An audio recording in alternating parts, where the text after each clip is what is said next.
Royalwood, what is up, dude? Hey, what's going on, Noah? Hey, first of all, thank you so much for inviting me on OnlyKings. Dude, no, you are. I I'm looking appreciate forward you, to this. Doug. Like before anything else, are we recording? Yeah, oh yeah. So I can make sure people hear this. I appreciate you and AJ and a lot of like the new dudes stepping up. You know, doing shows like the Safe House. Y'all been having. Wait, can we? We can cuss on here. I Right? don't give a fuck. Cool. We all been. I'm just making sure because this is the first time me being on here and stuff. Just making sure your rules and Oh whatnot. yeah, But no, I ain't got no rules. well, anyway, y'all been doing a fucking bang up job. You know, over at Safe House, and then you helping out with AJ over at the Box and not the Box, but the Block. The Block, yeah. It was so funny because I was driving out there. I got the address and everything, and I'm like, I'm about to go to my baby mama's house. I was like, nah, man, why they taking me out here? Nah, but I mean, dope spot. I mean, honestly, whenever it starts getting the summertime and everything, y'all gonna blow up over there. So Thanks, man. Yeah, we're trying. I mean, and that's a lot of that credit. And I tell this to anybody who's been bringing that up or asking about it. That's fucking. I'm just happy to be part of the dance, but that's AJ, dude. well, I mean, Straight up, like because he had the foresight. Because I didn't even know about the Block, but that was even going to be a thing. And I guess his girlfriend saw an ad for it and was like, "You should probably hop on this before somebody else does." And so he hit me up and he's like, "What do you think?" And I was like, "Yeah, fucking. The worst I can say is no." Yeah. You know what I mean? Worst I can say is no. We'll put together a pitch and see what's going on. And I guess they were like, "Yeah." This is maybe like. This is like maybe 4 months after he dropped in on Casadas and did that stuff with Polar Bear around there. And they're like, yeah, well, we had a few people try to do comedy up here. We like you the best. Yeah. And we liked your ideas the best. So we're going to go with you. And he's like, all right. Who'd y'all talk to? Did y'all talk to Gerald? No. So Gerald, he's like, I know he's one of the managers there. The main person, I'll tell you her name off camera who we talked to. Oh, okay. But yeah, we got in contact with the main person, and they've been nothing but fucking awesome. And same thing with Safe House, dude. Safe House, like we when we first started doing shows there, we were trying to figure out. That was a great place to figure out how to run a show, first of all, Right? And how important it is to set up your environment for comedy. Holy fuck, how important it's hard. It's fucking hard, dude. And I mean, there's an element to bar shows where you kind of need those, where it's like, you know what? You're going to get heckled every show, whether it's by an audience member, whether it's by the bar, like literally just them making drinks. Other comics and just making like that shit's going to fucking get in the way of your set. Other comics are going to fuck with you. I mean, and it's also off Central and fucking 7th. Oh, so, of course. Yeah, you know, it's right there. Yeah, it's right there. So you're going to get heckled every show. It's going to test, how, not even just how good your material is, but like how good is your stage presence? How good is your demeanor? Can you hold your shit together? Yeah. And so they've been really good to us because they just let us fuck around with the whole place. They were like, if you need to move stuff around, if we need to turn off the lights. Oh, no, y'all got it set up perfect. So now, so that's why we just bring that light. And we just put on the spotlight attachment to it. They let us fuck with and their sound system is fucking banger. It's nice. It's a nice sound system. Nice. Kim and all of them have been awesome to us. So it's I appreciate the compliment. Yeah. But I just want to shine light where I'm the tech guy and I'm sometimes funny. But here's the thing: like, if all the pieces are in place as they need to be, then all the pieces need to be recognized. So that's it. Because so the Red Door mic, I used to run that Red Door mic with a couple other dudes, and that was the one that tried, tested me being a host and whatnot. Because mind you, this is before I even stopped drinking, so I was just sloshed, just going up there, just trying to get everything together. And mind you, drunk as shit. But the Red Door has been an institution for like years now. Or even like after me, then there's like Chuck, and then like Carl and all them took over. So Red Door was a spot, and it still kind of is a spot to be able to be like, all right, if I need to learn how to host or if I need to learn how to like produce a show, I'll watch that one. Red Door's probably my favorite mic. I'm sad that Lizard Tail went away. I didn't go to the first day of the Brew Lab. And I'm not gonna be able to go next week either, so I got a podcast. But it's that's probably my favorite one because for whatever reason, that's the toughest place to get, like, if you can get a laugh there. Yeah. Like, and I'm not, like, trying to, like, talk shit or anything, but like, there's other mics where, like, jokes will work and some jokes won't. But, like, I think as far as just strict criticism of people watching, and a lot of it, I think, is during the winter because everyone's cold as fuck outside. Nobody wants to be out. And not this winter because it's been like it's been nice. It's been mediocre. It's been nice. Yeah, dude. But like I remember like last winter, or I think it was last winter. It was like December, and Chuck was still running it, and I had just started stand like brand new. Yeah. I mean, I'm still brand new, but like brand new. Yeah, like fresh off. A few months in, and we were all freezing our asses off, huddling around these fucking barrels like a bunch of homeless people. Yeah, and Chuck is standing in the back, and he goes, "You people are complaining, but the moment we go in the bar and there's some drunk bitch yelling over your joke, you're gonna pray to God we're back out here." Yep. I mean, you damned if you do, damned if you don't, you know? Yeah, but that's This episode of the podcast is brought to you by the amazing people over at Chop Chili Company. Guys, they are the original sponsor of this podcast, and I could not be happier to continue to be working with these guys. I get it. It's New Mexico. Everyone loves red, green, both. But this genuinely is my favorite brand of chili here in the state of New Mexico, and I love being able to partner up with these guys. They are absolutely phenomenal. Zane and the rest of the team at Chop Chili do an amazing job running that company, and they make an absolutely phenomenal product. And right now, they are running a very special promotional on their Instagram. Go check them out on Instagram. Go give them a follow.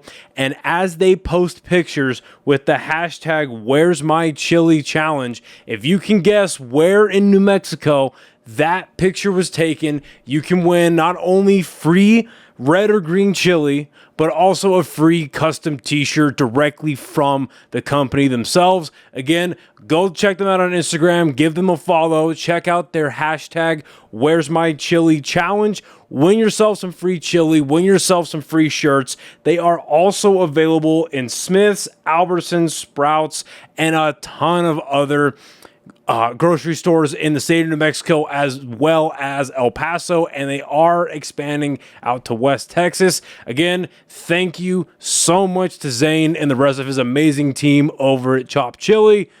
Back to the episode. That's a good place. That's probably my favorite mic right now. And we're gonna, I don't know when this is gonna come out, but we're gonna start a new one soon. Okay. Somewhere. Because they really like what we're doing at a certain place we just talked about. Okay. And it's gonna be good. Okay, well, it's gonna be good. Once again, I'm very excited. I'm just glad to hear that. I don't even have to know. I mean, obviously, I'm gonna find out the information later, but I just need it. It just makes me happy, to be honest, that so many newer people are stepping up and being like, okay, I want to do this. You know, I want to be able to put something out there. You know, because I just didn't. I really love stand up. I don't want to make this all about me, but I really love stand-up. I know that there are, I would say, because I had this conversation with AJ, I've had a conversation with a few people on the podcast, I would say there's like 35 active working comics in the city. Right. I think that's an accurate number. Yeah, no, that's the number that I've normally said. Yeah, I think that's an accurate number. It's 30 to 35. And I think out of that 30 to 35, 80% of them really give a shit. Right. Like, they will go somewhere, they will go to dispensaries, they will go absolutely anywhere to do stand-up. And so my thought process was, okay, and this really changed for me when I got back from Austin. So I saw what all of that looks like. Yeah, I'm going to ask you some questions about that, too. And I was just like, what the fuck, dude? Like, this is so cool. And so my whole thing was like, okay, like, they have it in Austin, they've had it in New York, they kind of still have it in LA from what I've heard, where you can do multiple spots in a night. Right. And so my thought process was, with this new mic, I wanted to have it, it's going to be on a Saturday. Okay. And if all goes as planned, I'm just going to say it, because I think this will be out in February. So this will be Saturdays at 5 at Safe House. Okay. My goal is sign up at 5, starts at 5:30, ends at 6:30, so that everybody can scatter and go to their shows. Okay. So now, are you gonna have it like a limited line? Well, you know what? That's neither here nor there. No. It'll be as many people that want to sign up. Okay. But first come, first serve. Right. And I would imagine that if you have like a 7:30 spot at Dry Heat, or if you're going up to like Bernalillo, go up to Eddie's show, or going up to Casadas at 7. Right.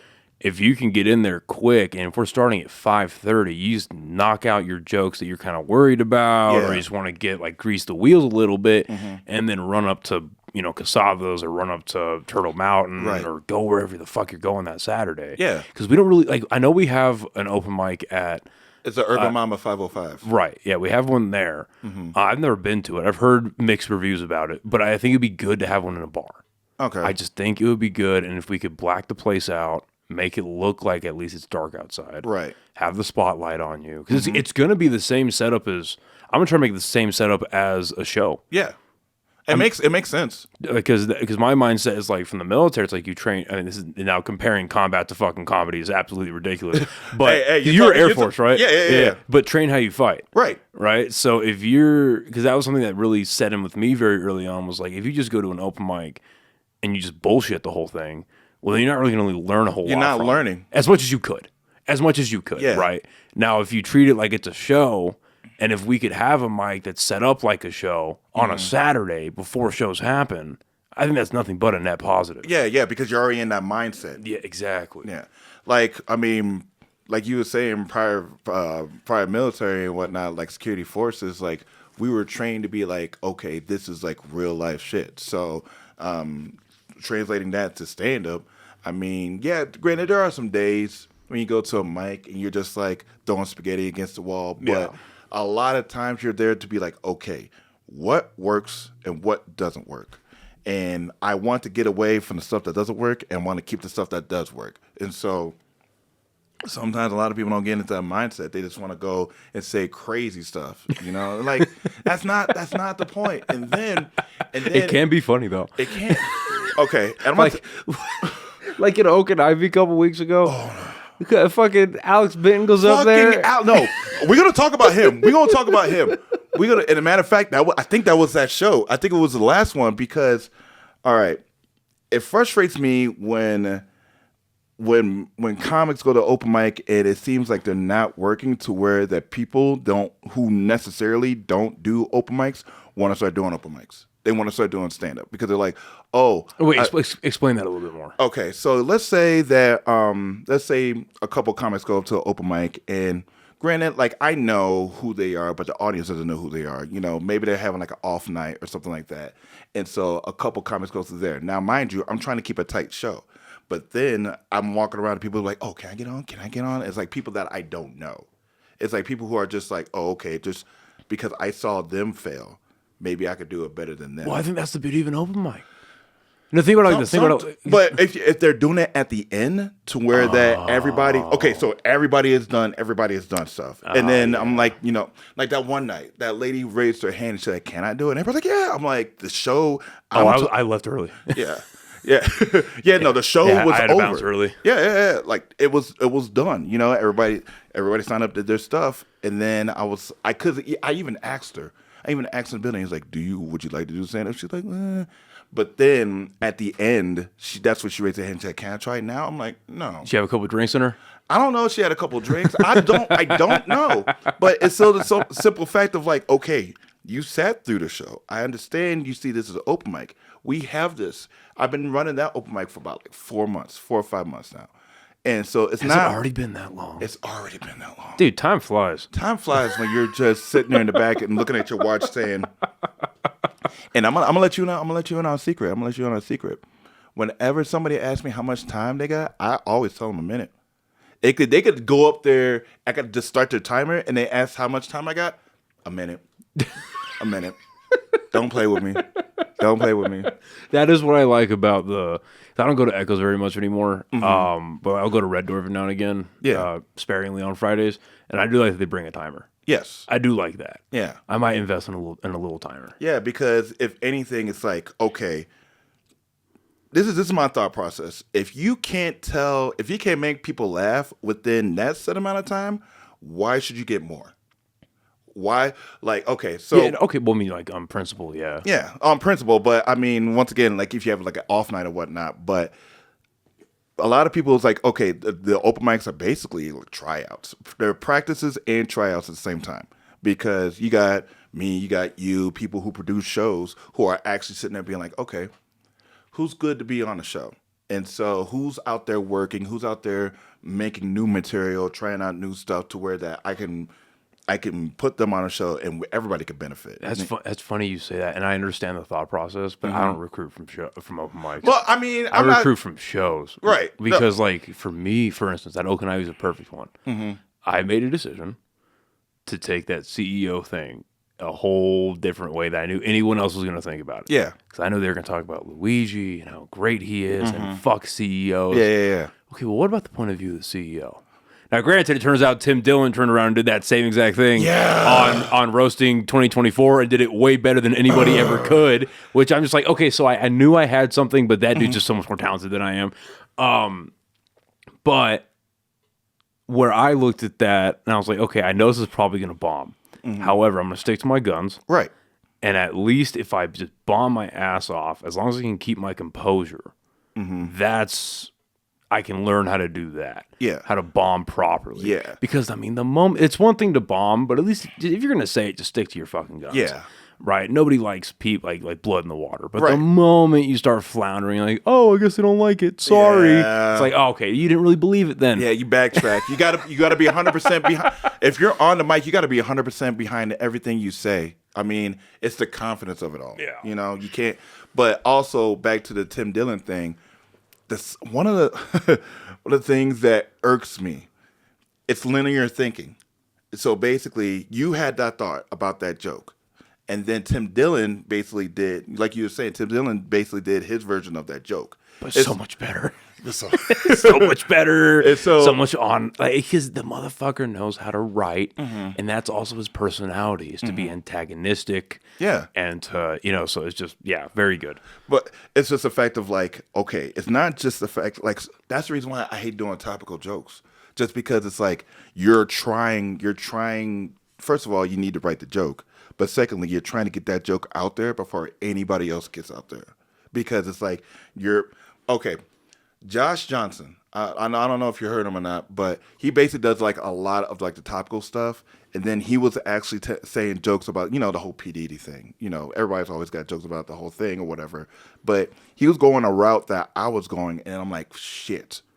He actually has this on camera. Like, I have a joke pretty much similar to that, but he got there first. So it's like one of those, you have to make sure that you're just trying to get it out there. You're just writing. So yes, I agree. But what you were doing with that subject, was it funny? Oh yeah. Okay, so if it was funny, my thought process on that is like, if you're stealing a joke. Right. And that's not just you, the proverbial you. Yes. Right? A comic knows when they're on stage telling a joke, whether or not they've stolen it. They know in their heart where it's like, I saw that somewhere. You could tell. I'm taking it. You could tell. You know what I mean? And I think, especially with comics who've been doing it for a long time, and this is everything from like an open mic comic to a headliner, selling out shows, touring. They more or less have, because I haven't really found my voice yet, but they at least have a rhythm because the way you've been speaking. So assuming you're a grown adult over the age of 18, doing an open mic, you've been speaking this way for at least 10 years. You're learning, you've learned how your own voice works. You're learning your own train of thought. So you have a rhythm in which you speak. Yeah. And if you're watching this comedian, and it's easier to see on the local level, obviously, but if you're watching this comic, and suddenly, it's like their rhythm kind of changes. And it sometimes happens where they're maybe a little funnier than they usually are. Yeah. And it's like, one of these is not like the other. Yeah. It's like you had 4 bits, but one of them had a completely different rhythm, and that was way funnier than the other ones. Yeah. Like, how did the writing suddenly get sharper for that? Where did you get that? It's like maybe you worked on it, and maybe you've been honing in on that bit, or maybe it's a little bit of thievery. Yeah. And so, but my point is, like, whether or not you're stealing something. So, like, with the whole linear thinking thing, I think, and this is something that I'm still working on myself, but it's come increasingly obvious to me that the more you write, the closer you are to finding out what your personality is, what your actual train of thought is, and how you think. So the closer you get to that, the more accurate you are to yourself, and the better your writing gets because it's you, right? Yeah. And obviously it gets sharper, it gets funnier in theory. Yeah. But, you know what you're putting out, and so it's like, okay, so everyone's talking about like P. Diddy. Okay, fine. Then you go a second layer under it. What's funny? Okay, you could still have parallel thinking there. Mm-hmm. Okay, so why is that funny? And then why are these little details funnier? And then as you start breaking it down, in theory, because everyone's different, you should be starting to create like this a divide canyon between like what this Josh Johnson person's talking about and what you're talking about. Mm-hmm. So if you're really just sitting down, working on it, going to open mics, thinking about what your perspective is, also you have to really understand what your perspective is better than, maybe not better than what he does, but just you have to understand yours more. Yes. You create this divide where it's like, yeah, they're talking about the same thing up top, but if you're really worried about being called a joke thief about any kind of subject, then just keep working on it, and you should create this canyon. Mm-hmm. And you'll still have these, if it's like a Venn diagram, you'll still have some things in the middle, but for the most part, it'll separate into their own little circles, for the most part. But then, yeah, like, dude, I forget who it was, because I would say their name, because I just think people who still jokes is fucking stupid. Mm-hmm. But I was at Dry Heat, and this person came in from out of town and straight up stole a Shane Gillis bit about Joe Biden. Okay. I was watching it happen, and I'm sitting in the back, and I'm like texting Jake Otero because he was running tech. Yeah. And I'm like, dude, this is a Shane Gillis joke. It was the joke he has. Have you seen his special from like a year ago, year and a half ago? You should. It's very good. Okay. Beautiful Dogs is very funny. Okay. But he has a joke where he's talking about, he compares Joe Biden being old to what happens when you're at somebody's house and their elderly dog walks in the room. Okay. So it's like, okay, Joe Biden is old. Everyone knows that. Yes. Everyone can. I had jokes about that. We're all making fun of that. All right, whatever. Okay. Then you go a step further. Okay. Comparing him to an old elderly dog. Okay. That's, I mean, I could have thought about that if I really sat down and really cared about that subject. Because when I wrote a joke about him being old, I thought about the debate. Because that's just what appealed to me. I remember you. Didn't you do it at an open mic? Yeah. Oh, yeah. Yeah. So I was like, okay, that's funny to me because I like paying attention to politics, and that's just what appealed to me. Mm-hmm. Okay. And I've also never been in a setting where I saw an old dog, so it just never came to mind immediately. Okay. But I could see how a lot of people could think about that. Yeah. Okay. Now you go a step down from an old dog. It's like, how do you react to the old dog? And you both happen to react the same way. That's not. And then you both talk about the situational reaction to your reaction the same way. It's like, okay. I think this is a stolen joke with a couple of words changed out, which is just unfortunate because the rest of this person's set was great. The rest of the set was perfectly fine. Until that. And then it's like, why did you have to steal that? Your set, sure, you would have lost maybe a minute and a half of material, but you've allegedly been doing stand-up for like 9 years. Oh. So it's perfectly fine. Just take some of your other material and throw it in there. Yes. Who gives a fuck? Yes. Like, I mean, especially if you're going somewhere where nobody knows you, because basically your old jokes become new jokes because they don't know your stuff. They don't know your stuff at all. So, I mean, that's on them. And it's fun. It's fun. I'm trying to, because you were talking about like basically joke stealing. I was talking to a comic in Denver about that, and basically the same conversation. He showed me the set that he saw somebody do on like national television, and then he showed me his set. Now it's basically back to what you were talking about. It was linear thinking, but then there was a divide. Yeah. There's a divide. It was like, okay, they had the same thought process, but his jokes and the other guy's jokes, honestly, different. Yeah. And I told him that too. It's like, yeah, y'all had the same idea. Y'all had the same idea, but it did sound different to me. And so I'm not gonna sugarcoat it. I'm not gonna be like, oh yeah, you need to go. Like, if I felt like that was two different sets, then I'm gonna let them know. And so that's what I did. But yeah, and you'll notice people only call you a joke thief if you steal the joke. What I've noticed, the only time I've been called a joke thief was at an open mic, and the dude in the wheelchair, I forget his name, Henry. Oh, Murder Ball. Who?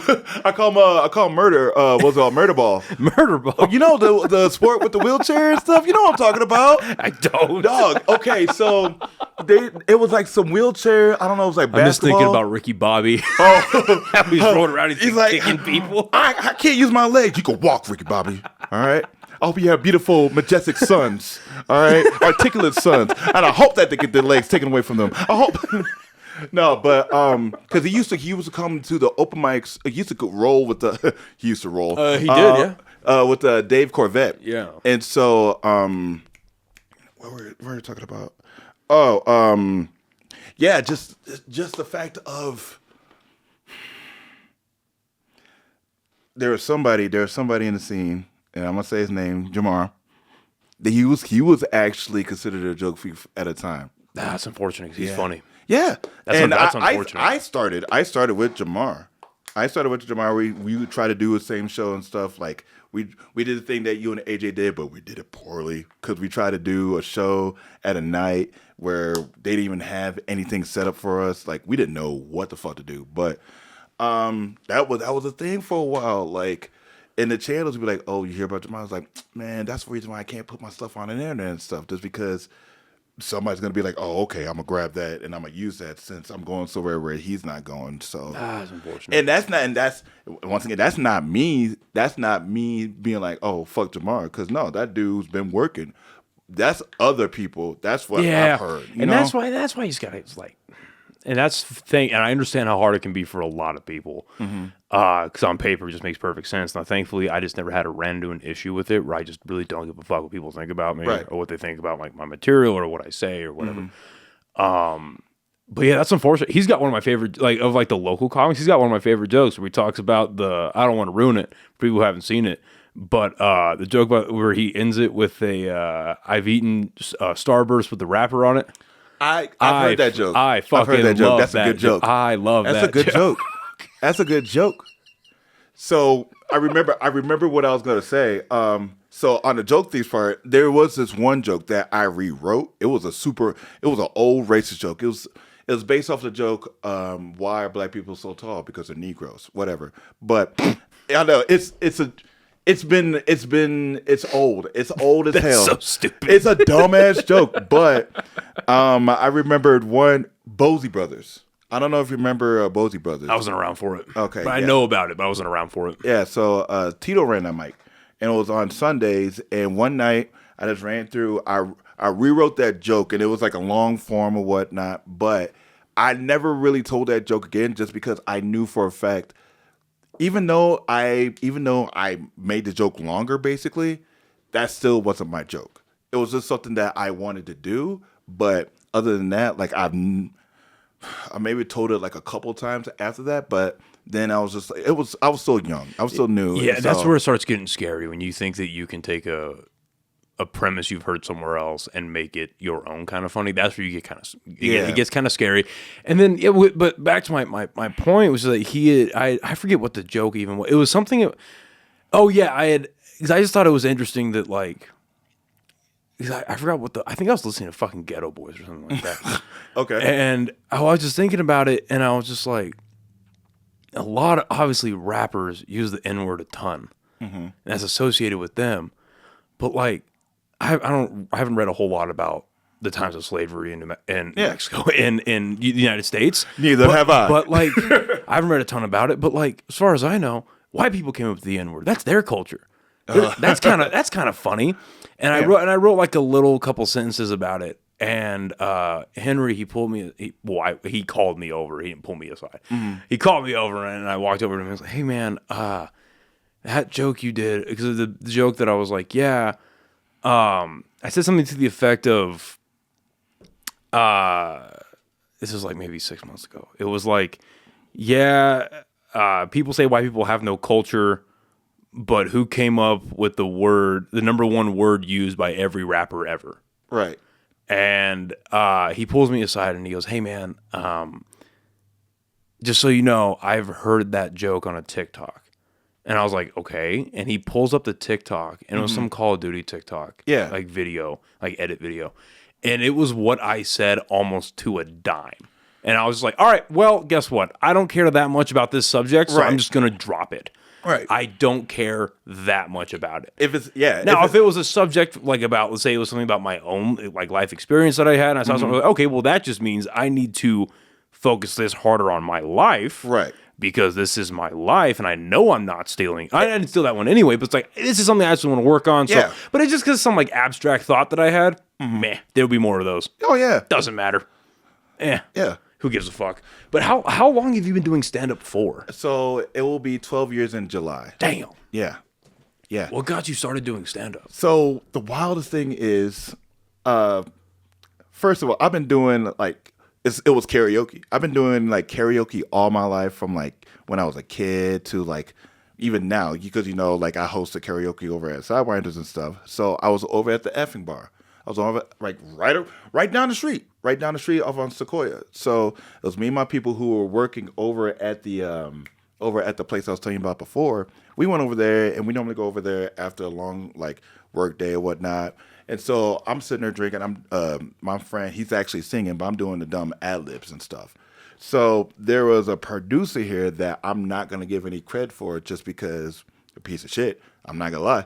Does it start with K? Oh yeah, and not every kiss begins with K. But well, apparently a lot of his kisses didn't start with consent either. Oh yeah, and that doesn't start with a K either. But but yeah, he saw me and he was just like, "Oh hey, I want you to do that for my show." And I was like, "No," but I would like to tell some jokes. So one day I called off of work and I wrote down like I did the beginning comic thing. I typed it out, and then I went on stage. It was like an actual show.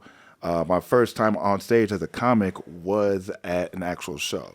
And so then that's when I was like, all right, time to go to the open mics and whatnot. I was hitting up Stara and finding out people and everything. And so for the first maybe couple years. In what vicinity is this to Laughs being open? Oh, no, this was absolutely after Laughs. This was in 2013. Okay. And so basically whenever I tell people that I do stand up, they're like, "Oh, do you remember Laughs?" I have to tell them no, that was before my time. But because I'm just trying to line up to the other stories that I've heard about Laughs being open. That's kind of how I put there's when Laughs was open, and then there was a long period of time, and then there was COVID, and there's where we are now. Right.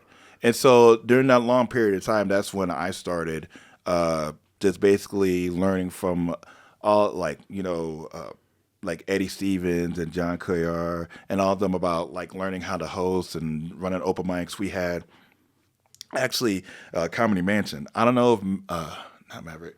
Well, I'm gonna talk our boy Maverick in a minute, but Comedy Mansion was a place right off of Harris downtown, and so it was me, Sarah Kennedy, and a slew of other comics that actually lived there, to where people could go and do writing sessions. We do house shows.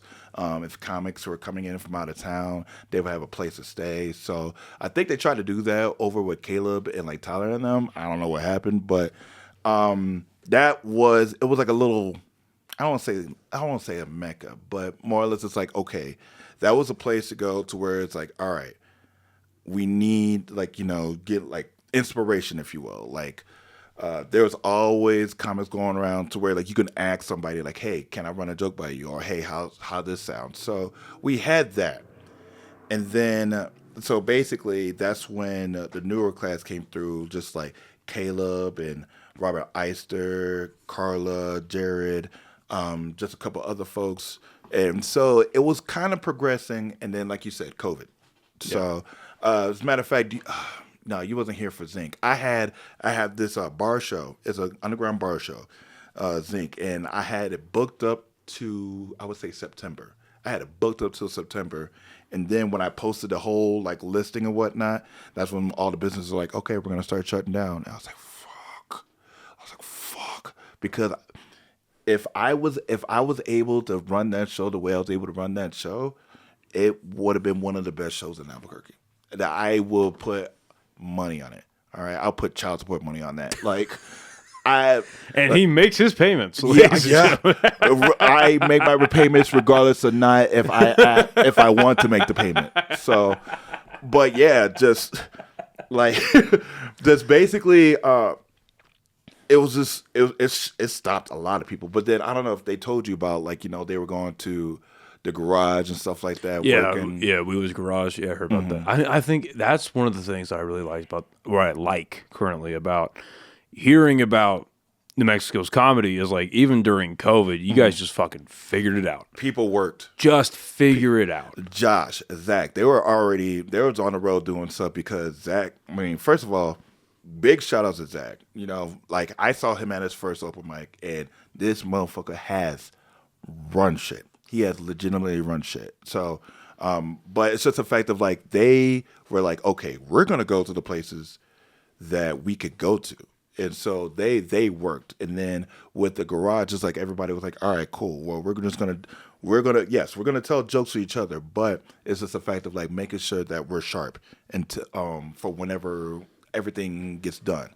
And so I've seen the progress from like the names I just told you, like with Caleb and Jared and Tyler and all of them. Like I've seen the progress. So I'm glad that they did that. For me, I kind of did like a little podcast thing. It was more or less just like making sure that my friends were okay. I called it some dumb shit like Royal and Friends, but it was basically me hitting up. You're on a podcast called OnlyKings. Okay. But listen, this is a mic. This is a mic. That is a mic. These are headphones. Those are cameras. That's a fancy light. Want to know what I was doing? Let me show you what I was doing. Hi, guys. I'm on Facebook right now. No, I'm on Instagram, and I'm going to talk to somebody else on Instagram. That was it. Fuck it, dude. That was it. Dude, I started this out because I was in a condo, and I had a little kitchen area, like a small dining area that was not bigger than this table. Okay. And it was me and my buddy Joey, who I was living with, but he just deployed, or I'm sorry, he went on a vacation. He went on a vacation. He's been on this podcast a few times. He went on a vacation. And I knew nothing about tech. I knew nothing about how much good equipment costs. Yeah. And I was like, I'm going to do a podcast. Let's keep the budget under $100. Let's see how far I can go. And so I went on eBay and I just set my prices. And I got these, holy shit. I had these little mics that were like $15 a pop. Mm-hmm. That surprisingly weren't that bad. Like they had like XLR inputs and everything. Yeah. And I was like, okay, these, I didn't know what XLR was back then. Yeah. But I was like, that looks like a mic to me. Mm-hmm. And I had these little $25 cameras that came in these white little boxes that just said video camera on it. Like out of the back of some Chinese warehouse. Oh, like some government food, just like cheese and cornflakes, peanut butter. You got to open it up and stir it. Exactly. You got some government cameras, dog. Oh, yeah. And I remember I set them up and I had them on these. Oh, actually, I had them on those little tripods. So I knocked my budget up to like when I figured out, I need something to put these on. And I wanted a good audio interface. That's one of my buddies was like, just get a good audio interface. That's a good place to start. I was like, okay, I'll spend $200 because the audio interface was $100 off eBay. Mm-hmm. And so I remember I set everything up. My buddy Joey, he comes over to the house and he goes, "Are we shooting a fucking snuff film? What is this shit?" And then I take all the files and I send my buddy Jay, and he was gonna put it together for me. Mm-hmm. And he gets back to me 3 days later. He goes, "Dude, this is fucking unusable. This footage is so bad. Like the quality of the footage." Mm-hmm. He goes, "Dude, your video cameras fluctuate between 5 and 23 frames per second. Fuck. It's taken me 3 days to get 5 minutes put together. Nah, that's not this good. is audio only. That's not He good. goes, if you're going to do this, this is what you need to buy. Mm-hmm. This is what you need to do." And those COVID checks were coming in. Got some help from some friends and a bit of debt on the credit card. And I was like, we're just going to... Let's just do it. And actually, now that I'm thinking about it, kind of fucked my studio setup a little bit because a certain sponsor is no longer working with me anymore. Oh, so I'm going to take down some product placement. Oh, no, not the product placement. Got to take down some product placement. Oh, shit. Yeah. That's what happens when you don't work with people no more, man. You got to go. Goodbye. Goodbye. Well, because you know what? It's no fault of their own. Well, I mean, okay, that's not true. He's not working with me anymore. It's no fault of the actual people I was working with. Because High Desert's the shit. Mm-hmm. Great weed. I had to actually stop smoking their fucking pins because they would fuck me up too much. I need to go there then. Yeah, no, the pins are amazing. Okay. I also have a very low tolerance as far as like. Because I didn't start smoking weed like on a regular basis till a year ago when I got out. Because I remember you coming to the mics for like, oh hey, well I'm still in the military. I remember you were just like counting down the days. Dude. Yeah, and I just. But no, the people at the top they dropped all their sponsors, so no more product placement for High Desert Relief. Hey. So that means this needs to go. Oh, what else needs to go? And that means this needs to go. Oh, what else is going? I think that's it. Oh, okay. All right. I think that's it. All right. Yeah. Bye-bye. Bye-bye. Shit happens. But anyway. I mean, but at least you were doing something. Yes. And then that's okay. So that's when I got sober. And so the thing about that, I was telling somebody this the other day too. When you're running, well, first of all, I wasn't working. I wasn't working for like a good couple months. And I was depressed too. Well, this is before COVID, but I was actually a roommate with Maverick before he moved to Oklahoma. And so I was running an open mic from like Sundays to, I would say, like Wednesday to Thursday, and then I was working at a bar downtown. But basically everywhere I worked, everywhere I did shows, they would just pay me in beer. And so I was just like, cool, I ain't got to spend money. Great. All right. I'm just drinking beer, eating French fries and stuff like that. So now Robert Eister, and I've told him he is the reason why I got sober, because that's ironic. It's very ironic. It's very ironic because I know you remember Alfred Hitchcock. Yeah. So you remember at the beginning of any Alfred Hitchcock, there was like his silhouette, and then he would come in a frame. But remember how his stomach came through before his face? That's how I look, dog. Like Robert sent me that. She showed me. I saw that picture online. I was like, fuck no. Nah. Rough. And so cold turkey wasn't like, no, like, oh man, maybe I'll just have a drink here. No, it was like cold turkey right after that. Like, nope. So, and honestly, I've heard this from staff, I've heard this from other people, just being coherent, being cohesive, just being able to say the stuff without slurring. I mean, that's still slur. But that's just me, like that's the way I talk. That's just always been the way I talk. Sure, but, yeah. I mean, but other than that, just like actually being able to properly say my jokes or not just be just like stumbling around and stuff like that, it's really did a 180 on me and for my comedy as well. Well, that's important, man. Like, yeah, it was, because I started comedy in June of last year. Mm-hmm. No, sorry, June of 23. Yeah, that's what I was about to say. June of 23. Mm-hmm. And it was like October. It was at Red Door, actually. It was October-ish. Mm-hmm. Maybe September, October-ish.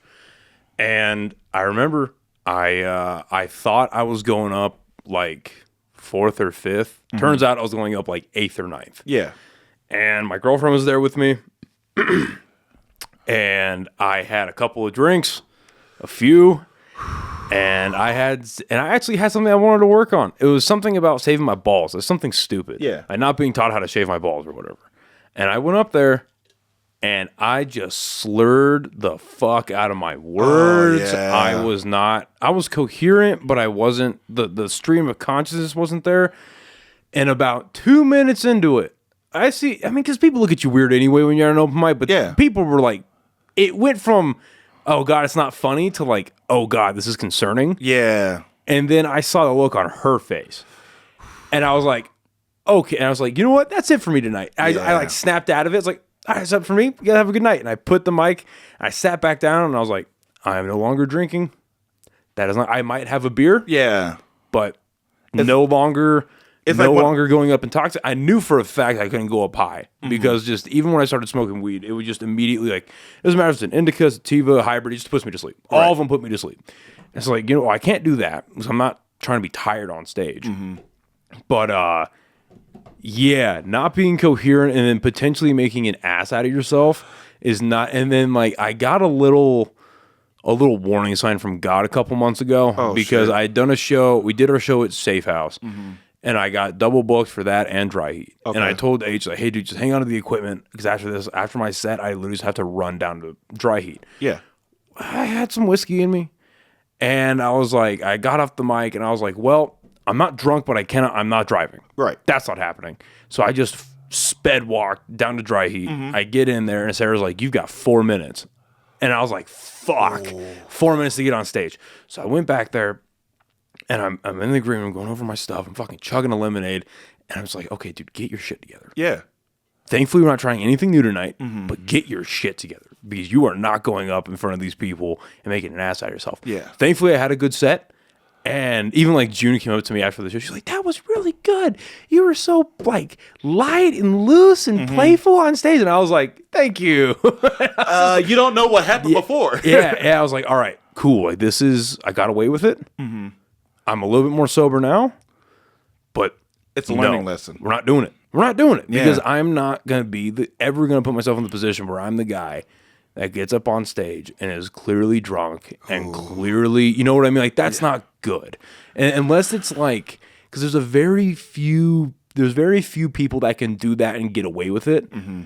And even then, on the back end, even if you get away with it and you have a good set, you're still drinking enough to where you're like that in public with a literal spotlight on you. Yeah. And that road doesn't lead anywhere good. It can't. Like they see you and they're like, oh, okay, automatically they assume like, oh yeah, he's probably a little sauce. Yeah, you don't want to do that. No. From like a health perspective and just from a performance perspective, it's not something that's sustainable. Mm-hmm. You know what I mean? And then it's like, well, because I record all my stuff at a audio level at least. Right. But even the next day, I want to remember 100% of every single thing that I did on stage so that I can learn from it. Yes.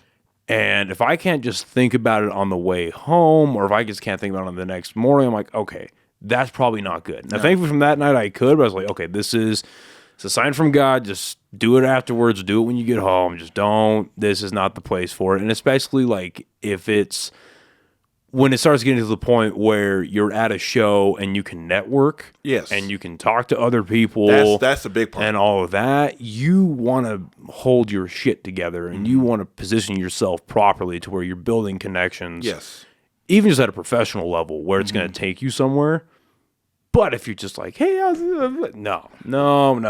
Yeah, half of the work is actually off stage with a lot of just like legwork. Now, remembering back to the point that we're talking about being incoherent. First of all, shout outs to Buck, because Buck is one of the only few people that has repeatedly seen me bomb at an atomic level. Well, I mean, the way he talks about it, he sees everybody bomb at atomic level. Yeah. No, but no. I know he's seen me bomb like that. Oh no, because he like legitimately every time like my biggest failures on stage he has seen. The last one, and once again my fault, my 100% fault. It was basically a hip hop show that we were doing over at Revel, and so we're like, all right, cool. Kate Anella, she brought over, because I think she worked at a dispensary. She brought basically like a bag of gummies. And so she's like, Royal, these are some test gummies if you want. I'm like, all right, cool. So I'm eating them like gummies. I'm just popping them and stuff like that. And so then it was a very light audience. It was basically, it's like, okay, you sell the tickets so the people can come in. So, but anyway, so I get up on stage and I hear myself. And I'm trying to do these jokes, and people are literally telling me, get off the stage. And I'm like, ugh. So there's that part. But then it's whenever I get off the stage, and Buck, he's not going to let that slide.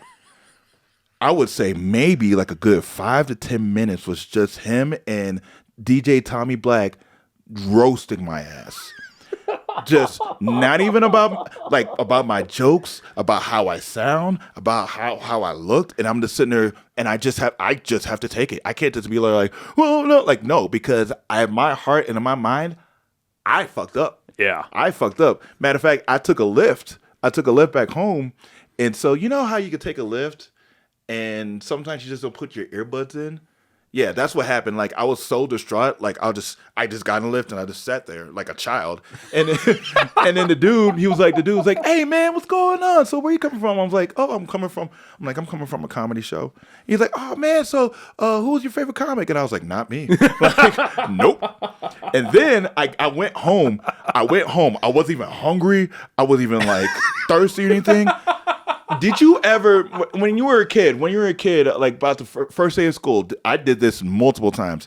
Did you ever just lay in your bed, just like on top of the bed, and you did because you didn't want to mess up your clothes because you already had them like laid out and stuff? Yeah. Yeah, that's what I did. Maybe I was like 36 36, 37. Basically a grown-ass man just sitting there trying to hold back tears because I'm like, I failed. I failed. I failed. And so, but that was one of them. That was like, and that was just recently. That wasn't like years back. That was just like maybe like I would say like a couple years ago. But it's still just the fact of like, yes, you relish in the successes, but you remember the failures because the failures make you realize like, hey, this is not what I need to do, or this is how I need to like be better and stuff. So like I can sit there and say, oh yeah, I had this great set, but I'm not thinking about that. I'm thinking about the set that I didn't do well, because then I can learn from that set to be able to be better at my other sets. Yeah, and then also just first of all, that's just fucking unfortunate.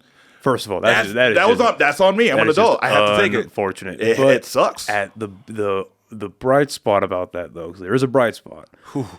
Please tell me, because I have not thought about a bright spot. So that is a situation where the biggest problem, and it sounds like the only problem, was you. Mm-hmm. You can fix you. Yes. Right? You can fix what you're doing. You can change habits. You can change routines. You are in control of yourself. Mm-hmm. Now, if it was a show where like the sound was fucked up, the lighting was fucked, that doesn't excuse you not being funny. But the environment. But if there's a lot of external factors, that's just something you can watch out for, maybe provide some input on. Mm-hmm. But it's not 100% in your control. No. It's not. Like we had I'm not going to say where because I really do like working at this place, but we had a show like that very recently. Mm-hmm. Where just we were working with some new people that we had never worked with on a management level. Right. And like the main guy running it was just being an asshole for no reason, wasn't taking my input, I was like, hey man, we should probably do this. Mm-hmm.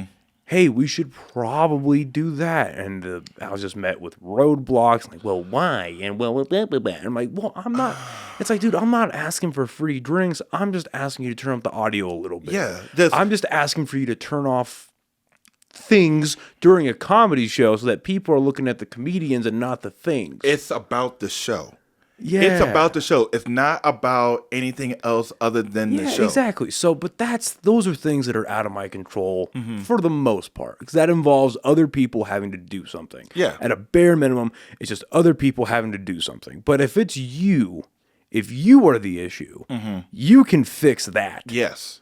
And it sounds like you've learned from that. Oh, absolutely. I learned from the second. As soon as I walked off the stage, I said, not doing that again. That sounds like the worst. That is the worst. That is worse than the worst post-nut clarity. That is worse than... Because here's the thing. I think it was also due to the fact of that, it wasn't...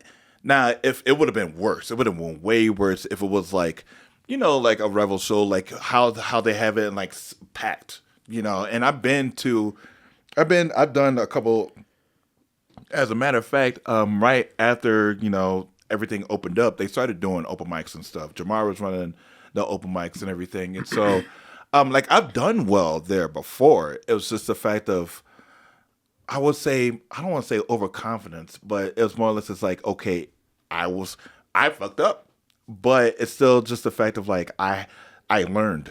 Yeah. I learned. A lot of people don't learn. Now, we said a name earlier, Alex Benton. I've talked to people about this, and I've legit, like when he first started coming around the scene, I was like, what is this guy about? I've literally banned him from the open mics that I ran because he wasn't telling jokes. He would go to an open mic and ask, hey, can I tell you a joke? That's like that's like a cook going to people. It's like, hey, can I cook you some food? It's like, no, that's what you're supposed to do. You don't need to ask me to do the thing that you're going to do. Just do the thing. But he wasn't telling jokes. That was my thing. It was like, don't waste time at an open mic because A, you're wasting your time, but B, and most importantly, you're wasting a lot of people's time that they came there for free. They didn't pay nobody. They wanted to see this. They wanted to see you tell jokes. Okay? And if you're not going to tell jokes, you're wasting their time. Well, they're paying with their time. They're paying with the time. Okay, then yes, they're paying with the time. And that's how I feel about going to open mics. Like, that's why I leave. Like, I used to And sometimes I will, if my buddies are still going to go up or if I got some free time. I still might stay to the whole thing, maybe hang out afterwards. But recently, just over the last 6 months, I just haven't had the time to. Now, granted, I haven't been going to open mics as much as I'd like to anyway. Yeah. And the ones that I do go to, when I'm done with my set, I'm fucking gone. Yeah. Because I've already waited an hour between signing up and going up. Right. Or even the start. And then now if if there's already an hour and I'm 8th or 9th on the lineup and everyone's doing their time, which you should be. Yeah. Fair enough. Use all your time. I'm not holding that against anybody. I'm almost spending 2 hours to do 5 minutes. Right. I'm going to make the most of my time and then get the fuck out of there because I have things to do. Yeah. It might be 9 o'clock at night, but I have shit to do. Oh, yeah. So, yeah, you're paying with your time. And then my thing is, I don't like to go to open mics if I don't have anything new. Because it's just, once again, a waste of time. Why am I going to tell you guys? Because, to be perfectly honest, a lot of times it's open mics are just comics. I've run open mics for years to where it's I know it's just going to be comics sometimes. Y'all have seen my jokes. I don't need to run my jokes by y'all. And y'all don't need to run your jokes by me. We need to run jokes to people that are fresh ears. Or people that I'm not trying to get money from y'all. I would only push back on that because you can, add things, add tags, take things away, tighten it up, and you should definitely be trying that out in front of the same audience. Yeah, there is that because then when you get, let's say you start out at a 0 level with something, and then you knock it up to a 5. It's and people will still laugh at things that are funny. Yeah, you know what I mean. There's that, but then also there's this element to an open mic doing that where what's important is how does it sound coming. Do you like how this sounds coming out of your mouth? Do you like how you're performing it? It doesn't matter who the fuck is there. Just do it for yourself and get the fuck out of there. That's basically how I start off every Oak and Ivy. It's I know this. I tell people, I know this isn't the prominent mic. I know this isn't the one that everybody wants to go to. Who gives a shit? It's a mic, dude. But that's what I'm saying. I'm basically based off as hey, if you just want to hear how your joke sounds in a microphone, this is it. This is if you want to make sure, if you want to piece together a thought process, that's the mic. Because I know for a fact not a lot of people go to it, but. I mean, I'm not talking about comments, but just in general, and right? It's just normal patrons. Mm-hmm. And once again, it's wild because even with Slice Parlor closing down, it's trying to gain a little bit more traction over that. But once again, we've been doing it since July, so it's it's not something that's not gonna go. It's not something that's gonna go away soon. So that's good. Because we still need building blocks. Mm-hmm. You know Always. What I mean? And that's what all of this is. Anyways, building blocks. Yeah. I would personally, it to there's at least 2 a night. There's an earlier one. And then so that if you do have the schedule where you could hit 2, that's great. But if you just have a later schedule or whatever it is, and you miss the first one, at least you can get to the second one and somewhere else. There's I don't want to fucking. Well, that's what I was trying to do That's what I was trying to do on Wednesdays because I had that mic. The one at Oak and Ivy had that one at 6. So that one would run from 6 to 8. And the reason why I ran that one is just because I knew that Red Door was right after that. So basically being able to be okay, cool. Y'all got y'all jokes in. Y'all could go to Red Door and be able to just and it's still fresh. Right. So first it's on Thursday. So I guess Echoes is still the early one. And there's one going on at Stone Desert. And between the show starting at Echoes and Stone Desert, the show starting at Echoes and then sign up at Stone Desert is a 2-hour. It's a 2-hour span. Yeah. So that's good. That works. We need more of that. And then even with I guess so. Is Urban Mama still starting at 4:30? Yeah, Urban Mama still. I believe the last time I checked, the sign up was I think 4 and then show at 4:30. So with that, I'm just going to do some quick math here. Yeah. So even with that, and that one's starting at 4:30, and then our new one's going to start. The sign up is going to be at 5. Right. You still have a little bit of time between each one, and the distance between them is going to be... It is a 3-minute drive between both of them. That is how this thing kind of starts. So then if it's a Saturday night, And let's say there's a place, and I'm not being coy, I don't know if there is one, but let's say there is a place where there's a later open mic, because that could be a thing.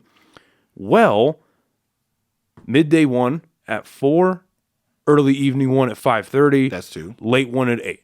That would be neat. And it would just be cool. And it's nothing but a net positive. So let's say there's a weekend where you don't have a show happening or you don't have anything going on and you can just do all 3. Oof. You just got half a week's worth of work done in one day. And not even one day, like basically like a couple hours. Yes. Yeah.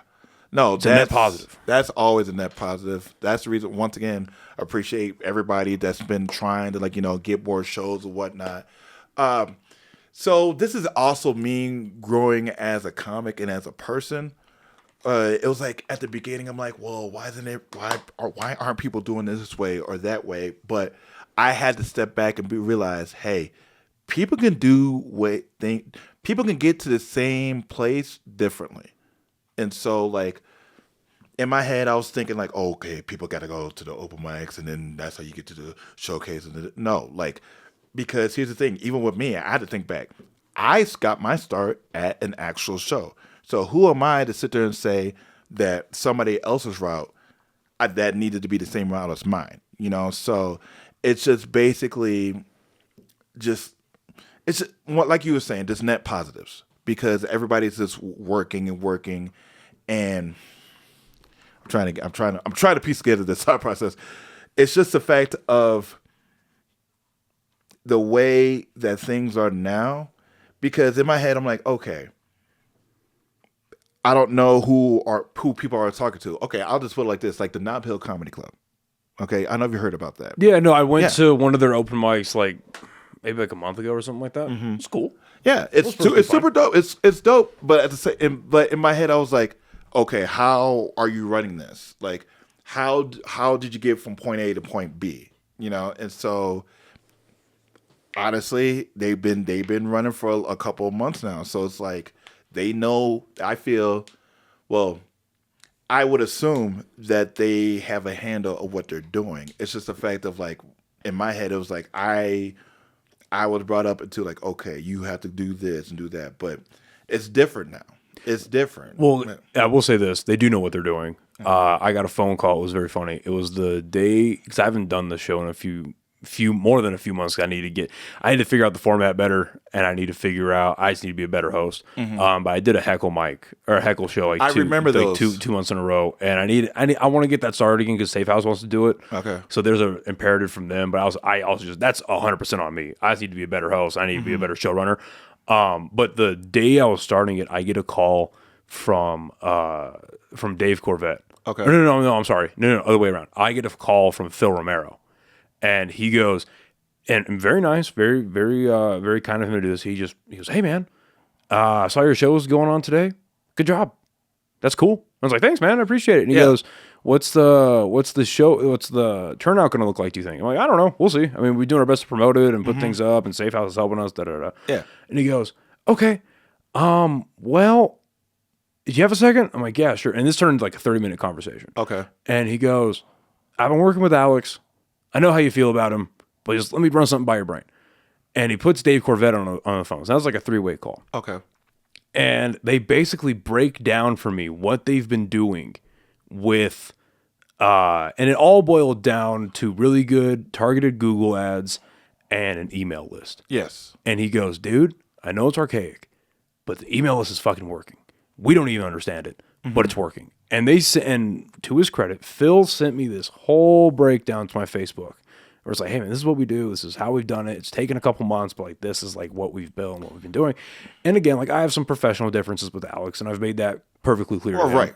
I've made that perfectly clear to him. There's a few things that he does that I just think is very unprofessional. But one thing you can't take away from the kid is more often than not, it looks like that the last couple of actual shows he's put on, there are at least 30 fucking people there. Oh yeah, and that is something you can't really turn away from. You can't look away from that. I've honestly told people, this man puts butts in seats. And they might be lawn chairs, but they're seats. They're seats. They're seats, and there's people in them. Yeah. And so I've always said he's able to bring the horses to water, but before the horses are able to drink the water, he has to tell them a joke.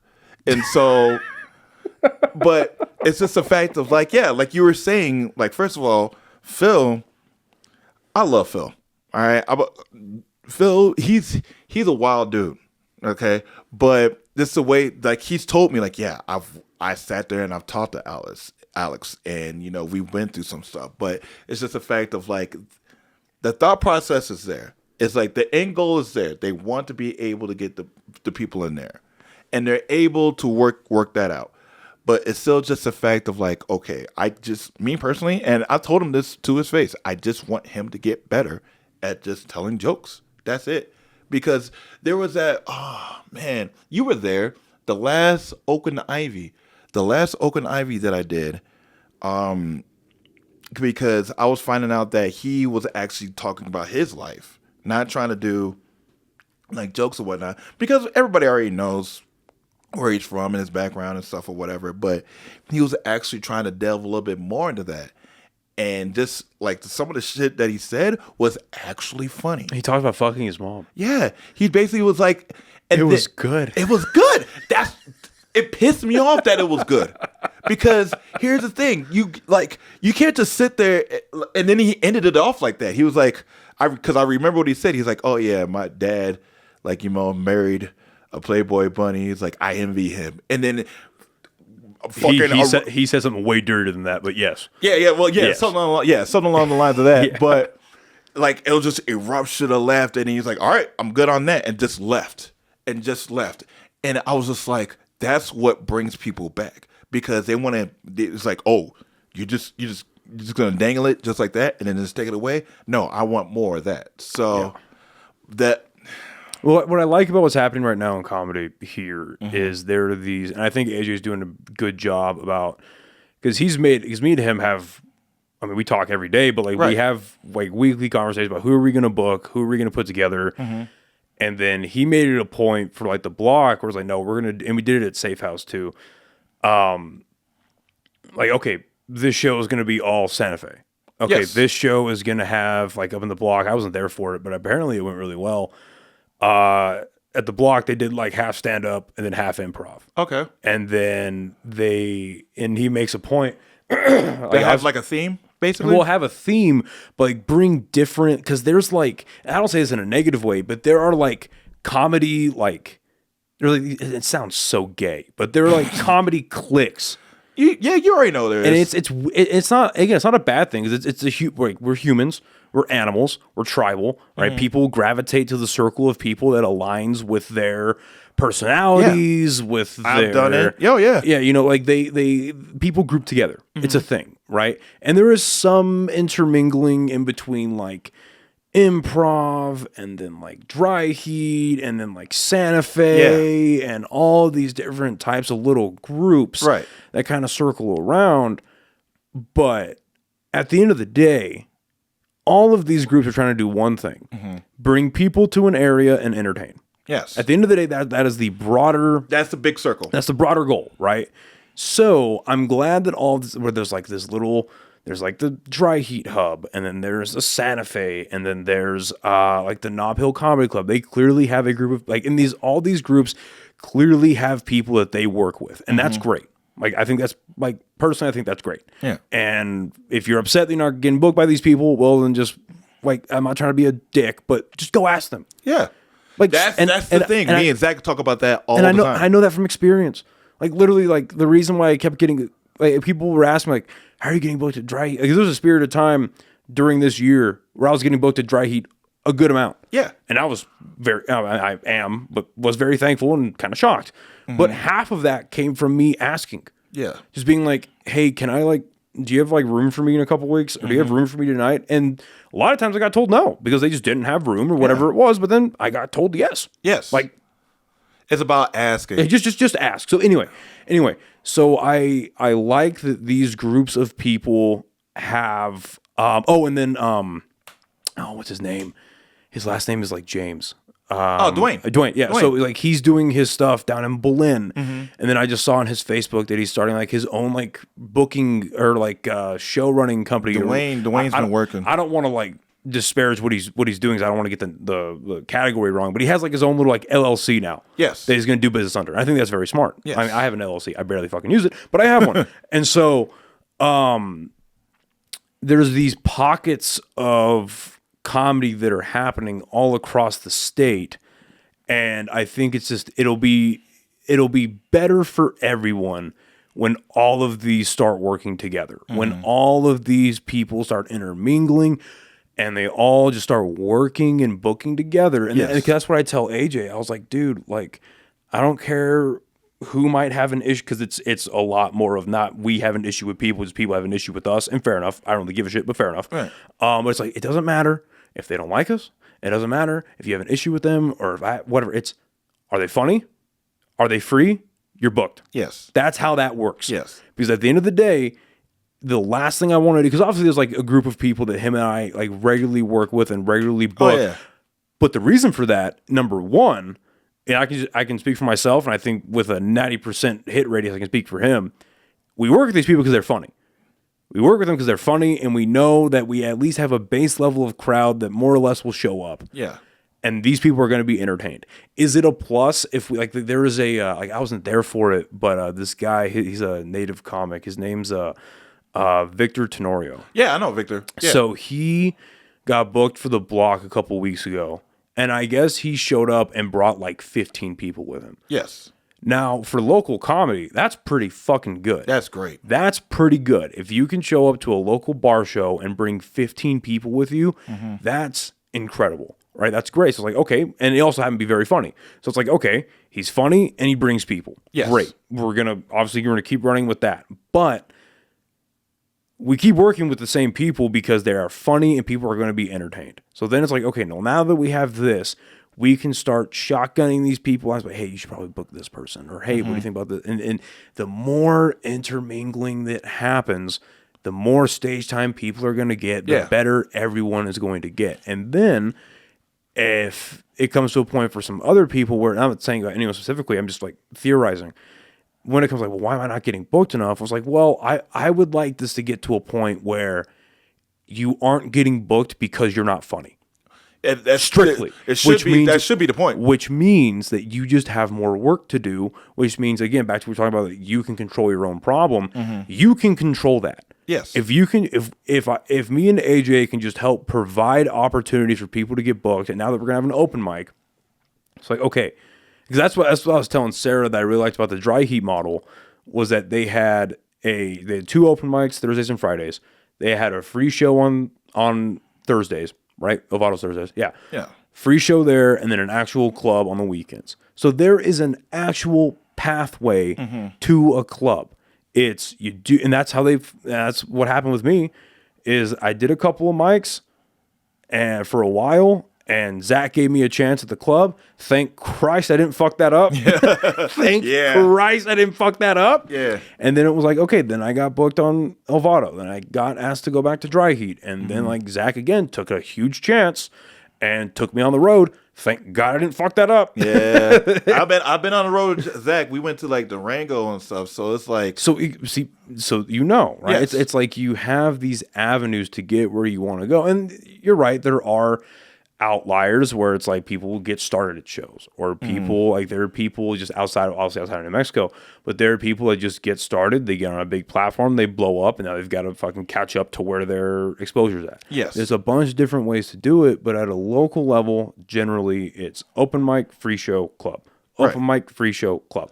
And if you just keep doing that, generally speaking, in theory, you should be getting better. You should be getting booked more. And then just generally, just don't be a dick. Yeah, that part. Just don't treat people like it's one thing to have your own personal views, and I'm speaking from experience. It's one thing to have your own views or to be able to speak your mind. Like, that's one thing. Right? Because with the whole nonsense that happened, people got upset with me because I named 3 comics that I thought sucked. Well, that I know sucked. Sorry. and I was talking about this with AJ. I was talking about this with my girlfriend and a few other comedians I won't name because they agree with me. You can think I'm an asshole, and that's fine. I didn't say anything like I didn't talk about their personality. I didn't talk about their worldviews. I didn't talk about how they conduct themselves. I just thought, yeah, every time I've seen them, no bueno. You can talk all the shit you want about me. What you can't tell me is that I was wrong, which is unfortunate. Yeah. Right? And the one thing I'll say about all three of those people, they have the ability to get better. It's not like, because I think it's a lot more rare than people say it is, but I think it's rare for someone to continue to do open mics, and then it's just like, dude, you don't have it. Sorry, man. I think that's rare, because if you have... Now, granted, there is blind confidence and blind, like, whatever. False confidence. False confidence and all that. There is that. And those people tend to wash themselves out anyway. Of course. But, like, and that's just me hyperbolizing because I haven't seen that personally. No, I just know that exists. I haven't been around long enough to see that. I just know that exists. But generally speaking, if you have the confidence to stand in front of people and be the center of attention, that knocks out 90% of the general populace anyway, because most people don't want to be the center of attention. That's what I tell everybody whenever they start doing stand-up. They're doing way more than most of the populace is doing. And then you're going to stand in front of people and you have a light put on you.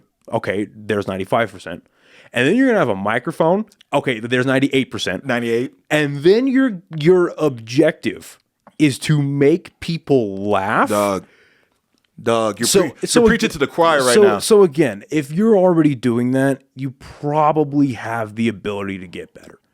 I'm going to say it's more likely than not. Yeah, it's so the right. Then, if you're going into it with that mindset, there is absolutely, because Albuquerque's growing and it's not going to stop growing. No. There is absolutely no reason that, like, in 5 years from now, we aren't because traditionally it's just been a flyover state. Yeah. But now that we've had dry heat, they're not going anywhere. Hopefully they're not going anywhere. Nope. Casadas. If Hyenas decides to open up, I keep on seeing the ads on Facebook. Well, because they're running, from what I understand, they're running into a lot of, which is the common denominator for a lot of businesses in this state. There's a lot of legal issues and a lot of governmental things that they're just running into that they just can't get around. So once that opens up, it is just off to the races. And not that it hasn't been already. No. But that's kind of the final, like, okay. We can bring people here because we have, like, once again, and not just with Hyenas, because I got hit up yesterday by some random chick in LA talking about they're flying through and they want to do time. It's just the fact that people are, I don't want to say finally, but people are recognizing that New Mexico, especially Albuquerque, is a place to where you can do stand-up, to where, like, okay, let's say you're coming from El Paso to Phoenix, or you're going from Denver to, like, maybe Houston or whatnot. If you want to make that route, you can, because, I mean, End of the Mountain Gods or stuff like that. You know? End of the Mountain Gods is such a cool little place. And so, at their venue, it's not a little place, but like the little entertainment space that they have inside the hotel, inside the casino is so... I was blown away. I got to be honest. Like, I'd seen, like Jamar put his setup from a few years ago on YouTube, so I watched that to try to get a understanding of what, like, the place looked like. And I'd spoken to Zach about it, obviously, and some people that had been down there. But just actually seeing it for myself, like, oh no, this is a club. This is really cool. And then this goes back to what you were talking about, asking. Like, in my head, I've been like, why have I been put over Mountain Gods? No, because my dumb ass haven't asked. Yeah. I haven't put that out there. So, like, yeah, that's part of my goal actually this year, is to be able to do spots like that. Like, you know, started off with Casadas, but like putting myself out there more, because I mean, granted, yeah, I do have the jokes. It's just the fact of, like, in my head, it's I don't know the term for it, but long story short, I feel like I don't know why I'm not getting asked to do these shows. It's because I'm not asking. That's the part that I need to focus on, being like, okay, get the information, you know, and do the tapes, like do the actual legwork, as in, okay, I'm so. Matter of fact, with Casadas, I'm gonna tell you about Casadas. I was like, that once again, the thought process, and then I got an email. I got the email from Chuck, and I hit the dude up. I sent him a clip. he legitimately, as soon as I pushed send, I would say not even 10 seconds back, I got a message from him saying that, oh, I was going to hit you up. But it's still just the fact of putting the leg at work out there. And I think that's what a lot of clubs actually like to see as well. Somebody being like, okay, well, I want to do your show. This is what I have.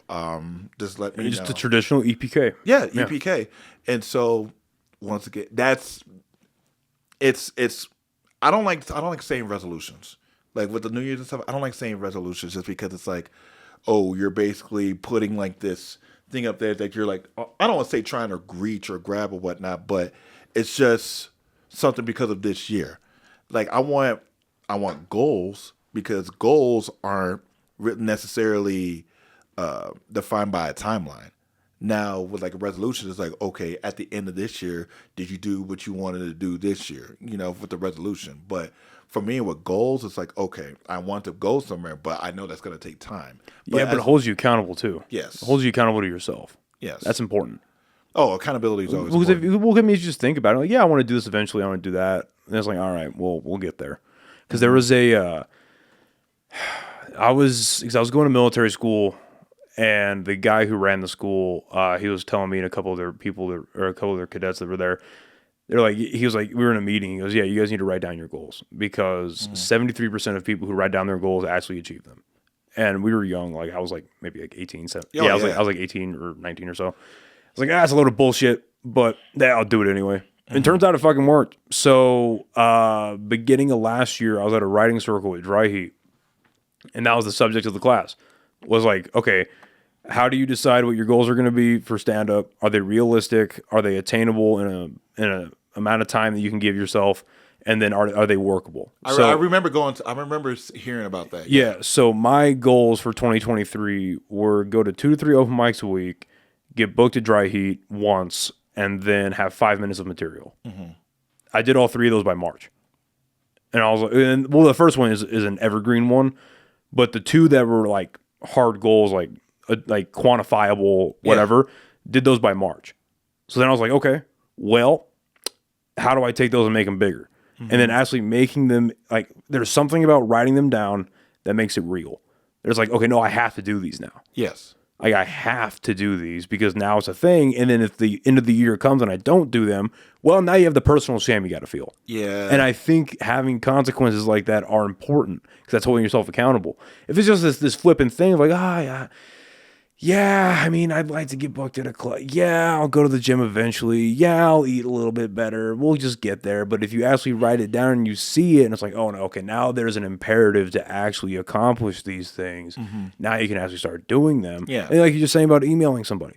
That's all. Like the reason why I got booked at Riodosa with Zach is because I texted him, and I was like, because he was doing a Roswell show. Yeah. And I didn't even know Roswell did fucking stand up. Oh yeah, no, they did. They just. I was talking to a dude. We were supposed to do a show over in Roswell, but the same night it was like Zach and Jake and Tyler, and I was. That was the show I was trying to get on. Yeah, because I had texted him and I was like, dude, I know it's like 2 weeks away because I had just seen the posting about it. Mm-hmm. I know it's like 2 weeks away, but I used to live in Roswell for 7 years. I have a lot of friends down there. Oh yeah, the connections. I can actually get asses in seats. I know that. I can get at least 20 people in that venue. I know you guys probably don't need help, but I can get at least 20 people. Yeah. If you have room, I would love to. And I just asked him a couple of times, and he called me at like 1 a.m. He called me at like 1 a.m., and I was up because I'm me. Yeah. And he was like, hey, man, appreciate you asking. We're booked for that night, but what do you think about Riodosa 2 months later? Mm-hmm. And I was like...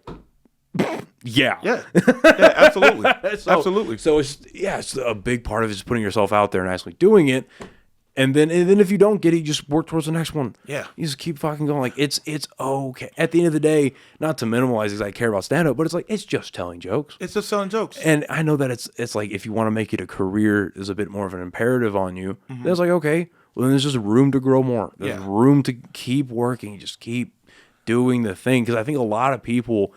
They don't understand is like the people that have been doing stand-up here in Albuquerque for like something to the tune of 4, 5, 6 years.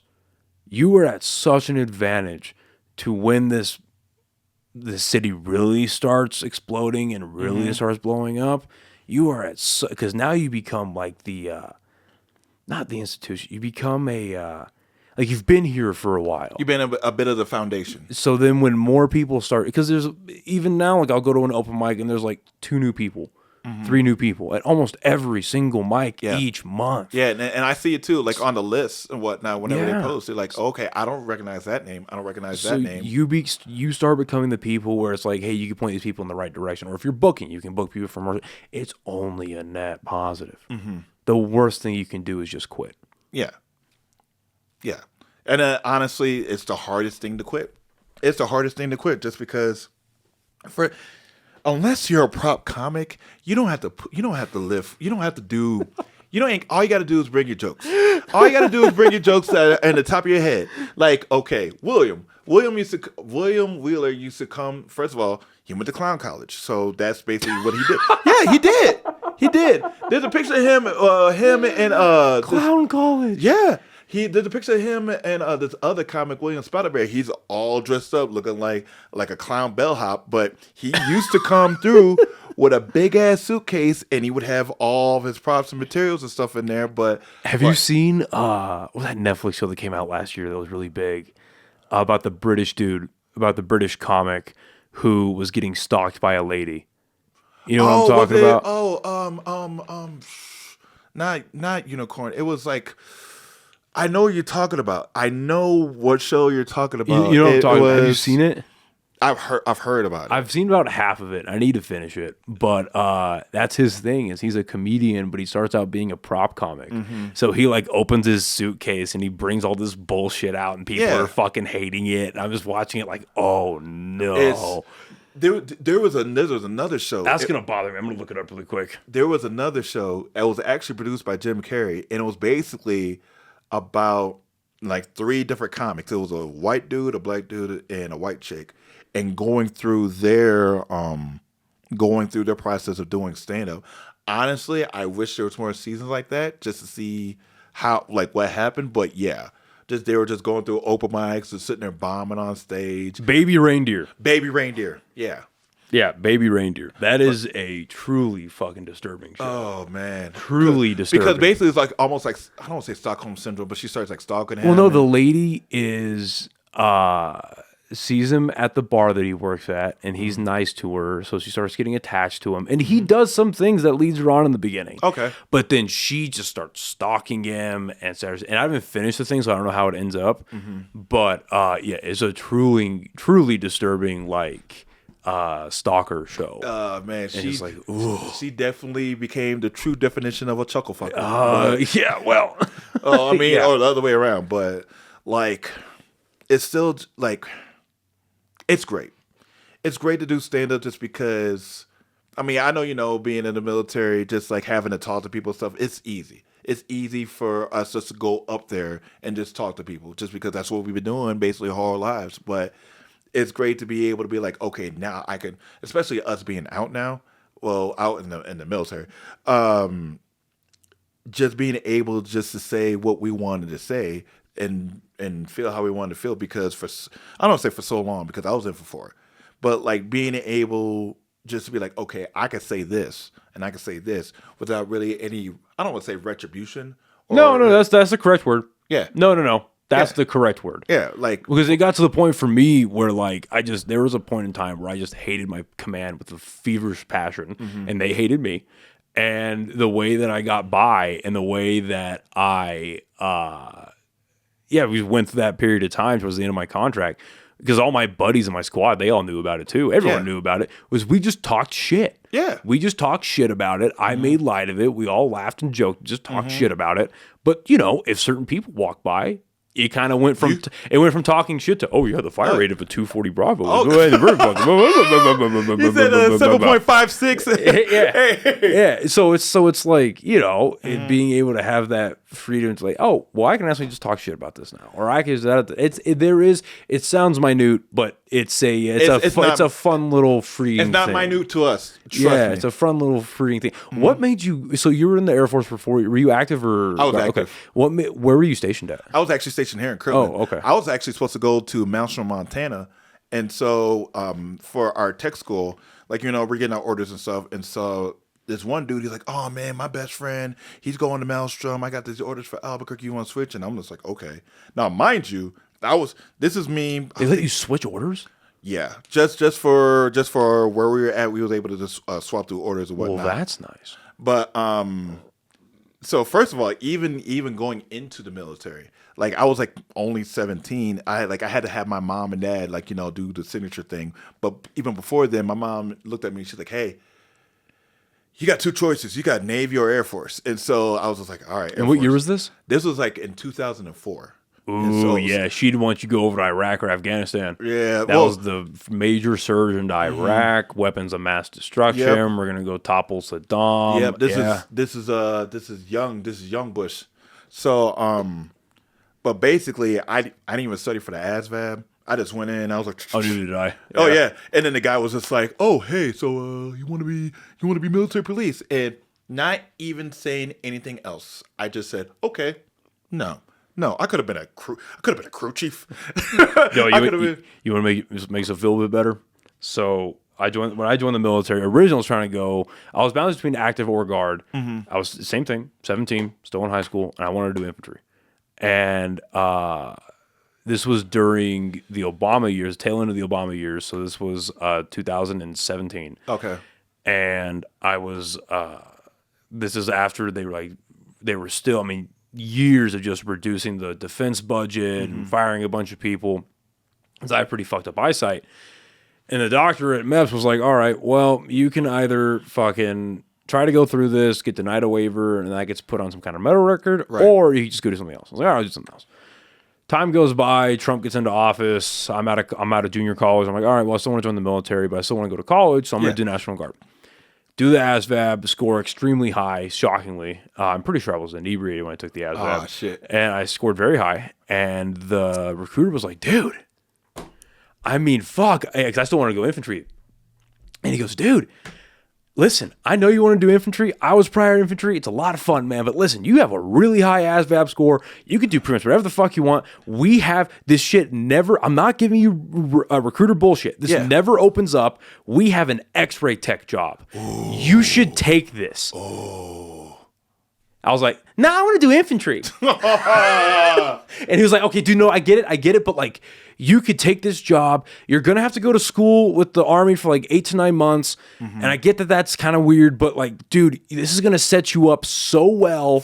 Almost for life, basically. He said that. He said, for life, you should really do this. I can't make your decision for you, but you should really, infantry will be there. You should do this. Yeah. And I was like, nah, dude, I want to do the infantry. Yeah. And he was like, all right, fucking okay. Because it's the quota for him. I mean, he said it, but I mean, whatever you choose. Right. And because he was going to get a number out of me anyway. Mm-hmm. But he's like, all right, fine. And I remember I was like, and I loved basic training, but like I remember halfway through it, we were on like some fucking 8-mile ruck march, right? And I was like, I could have been a fucking X-ray tech. I could have been an X-ray tech. And every time I struggle with bills, every time I struggle with debt, I'm like, I could be making 6 figures. Yeah. I think about that almost every day. Like my dumb ass, and this is what they told us in the little training class thing too. Before we, because whenever we got to Kirtland, there was like a little like adjustment, like, oh hey, welcome to Kirtland, before we actually got to our flights and stuff. The dude legitimately said, do not get a star card. Do not get a star card. It's not, you don't need one. Guess what I did? Oh, shoot. I could get me a PlayStation 2 with this. Yep. Okay. And then now, I legitimately had to pay that shit back last year. Yep. And I was out for like since 2008. So it's like, but real quick, this is what we were talking about, how we got by through the military. So there was this one time I was getting awards. I was getting LOAs, which was wild. I was getting LOAs for bullshit, like picking up trash or whatever. So now the person giving me an award, our commander, I'm a tall dude. Our commander was basically as tall as Jake Otero. So my dumbass. So this is what I was doing. My dumbass. I was getting awards. I'm maybe like 21 at the time. My dumb ass, I was saluting, but I was bending down. Oh. I was bending down at the waist, so I could look at them in the eye, and then they kept on giving me awards. So I had to keep on going up there, and I kept on doing it, and then somebody was like, "Everwood, you salute straight," and I was like, "Oh." So then they had a mandatory fun party. You know what those are, right? Yeah. So basically, we all had to come in BDUs. First, like everybody in the quad doing push-ups, and then we started doing cleanup and stuff like that. One of the master sergeant, right? He pulled me to the side. He's like, "Hey, what? Come here." And I was like, "Yeah." He's like, "You know all this is happening because a little bit of you, right?" And I'm like, now, mind you, this is like maybe like 6 months before I'm about to get out too. So I'm just like, my bad. Like in my head, to be honest, I already like checked out because I knew for a fact I wasn't re-enlisting. What made you not want to re-enlist? Freedom. Being able to be like, okay, I don't have to worry about having to wake up. Having to be like, okay, you have to be like this. You have to be like that. You have to be here at this time. Now, granted, yeah, jobs, whatever. But like at the same time, knowing for a fact, like if you're not there, you're going to jail. Yeah, that's what a lot of people don't understand. It's like it's different for active, obviously. They're a lot more hard on you. Mm-hmm. But like, if you miss a dental appointment, they probably won't put you in prison. They probably won't. I'm saying there's a 99% chance they're not going to. But the fact that jail is on the table is always on the table. I got into a car accident. I got into a car accident over at Coronado Mall. Okay, some random chick. She came out the handicap spot. Just clipped me, whatever. Right? Didn't have any insurance. So then they're like, "Oh, okay." I went to some place to be able to like, "Hey, can I get assistance?" And they're like, "Oh, well, since you came to us, we got to go to your first sergeant." I'm like, "Fuck," because it's like now I gotta go talk to them, and they gotta be like, "Well, what's going on with you, and why is this and that and whatever?" And I'm just like, it's a lot. It's like every bit of your life is dictated by somebody that's technically not a part of your life. You know, so it was just the freedom. More government in your life typically is not a good thing. Yeah, no. Typically is not a good thing. And yeah, that's a big reason why I got out too. It's just the bureaucracy of the military. Mm-hmm. Even at the National Guard. Like, it's just the National Guard. Like, I get, like, it's a big deal for a lot of people. It's like 1 week in a month, Weekend Warriors, whatever. And then we saw them, too. We saw them come over to Kirtland and whatnot, and they would just come in on the trucks, and then they would do, like, the blank firing or whatnot, and then they would just leave. It's like... My company, for the longest time, they got banned from Kirtland. So they kept setting shit on fire. Yes. Nah, you don't know nothing. You don't know nothing until you seen Humvees flipped over in the Royal, and then you got to get another Humvee to pull that out, and everybody's got to be like, shh. Yeah. So I remember like first getting in, and it was on the flight line, and it was super hot. I just wanted to move. I just wanted to move the like the shade or whatever. I just wanted to move it over. And when I did, I hit the windshield, spiderwebbed, just like that. And so now I got to call my sergeant. I got to be like, oh, this is... I mean, granted, like, since I told him, yeah, but... I mean, it wasn't as bad as I thought it was, but also it's just the fact of like, okay, if something happens, I have to let somebody else know. I have to let like 8 different people know about this thing. So, and especially being new, I mean that you don't know much about the UCMJ. Oh, you don't know UCMJ. Thankfully, it didn't work out or didn't turn out too bad for you. No. But if you're under the wrong command, they could just pin you to the wall, and there's a lot of things are just not in your control. Yeah, which is freeing for a lot of people. Like, I know a lot of people that went active or guard, but mainly active, because they were just like, yeah, I kind of like the idea of just, I do my thing. I try to stay out of trouble. Yeah. They gave me a paycheck, whatever. And that's not a bad way to live your life. It's not a bad way. But then on the other hand, they're just personality types. Mm-hmm. And like, because for me, a big reason that I got out was I didn't like the government bureaucracy. I didn't like the good old boy system of the Mexican National Guard, which in all fairness, I was warned about by that same guy I was talking about earlier who was like above all of us at the military school, because he was like 14 years active duty, infantry the whole time, became an officer, ranger, all that stuff. And he was like, yeah, I've worked with 14 states, and their national guards, and New Mexico was the worst one because of the way they run it. But if you want to do it, go do it. I was like, okay, I'll do it. Yeah. And but other than that, it was just I kind of started waking up a little bit towards the end of my military career. I started reading a lot more. I started looking into the history of what our military does. Even not even history. It's the last like 20 or 30 years. I was like, oh, why? We probably shouldn't have been in Iraq. Yeah. And then I started reading a lot more. And then COVID was the big thing for me with the medicine. I don't want to get this fucking episode flagged, but with the medicine they made us take, and I looked at all that because there were a couple of really big things that happened to me where I was like, okay, fuck this place. But I think I can speak for a lot of people that got out of the military where it's not big things.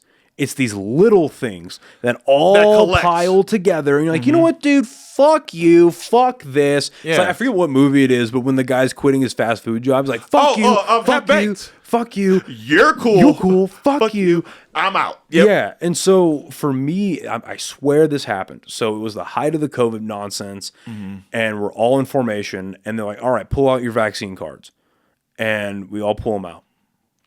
And a guy didn't have his because he had lost it. And I lost my card. I don't know what the fuck happened to it. These little paper fucking cards. And our platoon sergeant was talking to him, and he goes, where's your card at? He goes, I think I left it at home. He's like, well, you can't. And the bullshit things like you couldn't go and grab something from your house once you got to the armory. Yeah. You just had to stay there and take the punishment. We might have not have been stepping out for 4 hours, but you had to stay there and take the punishment, which I thought was bullshit if you live like 20, 30 minutes away, whatever. It'd be one thing, because we had people coming in from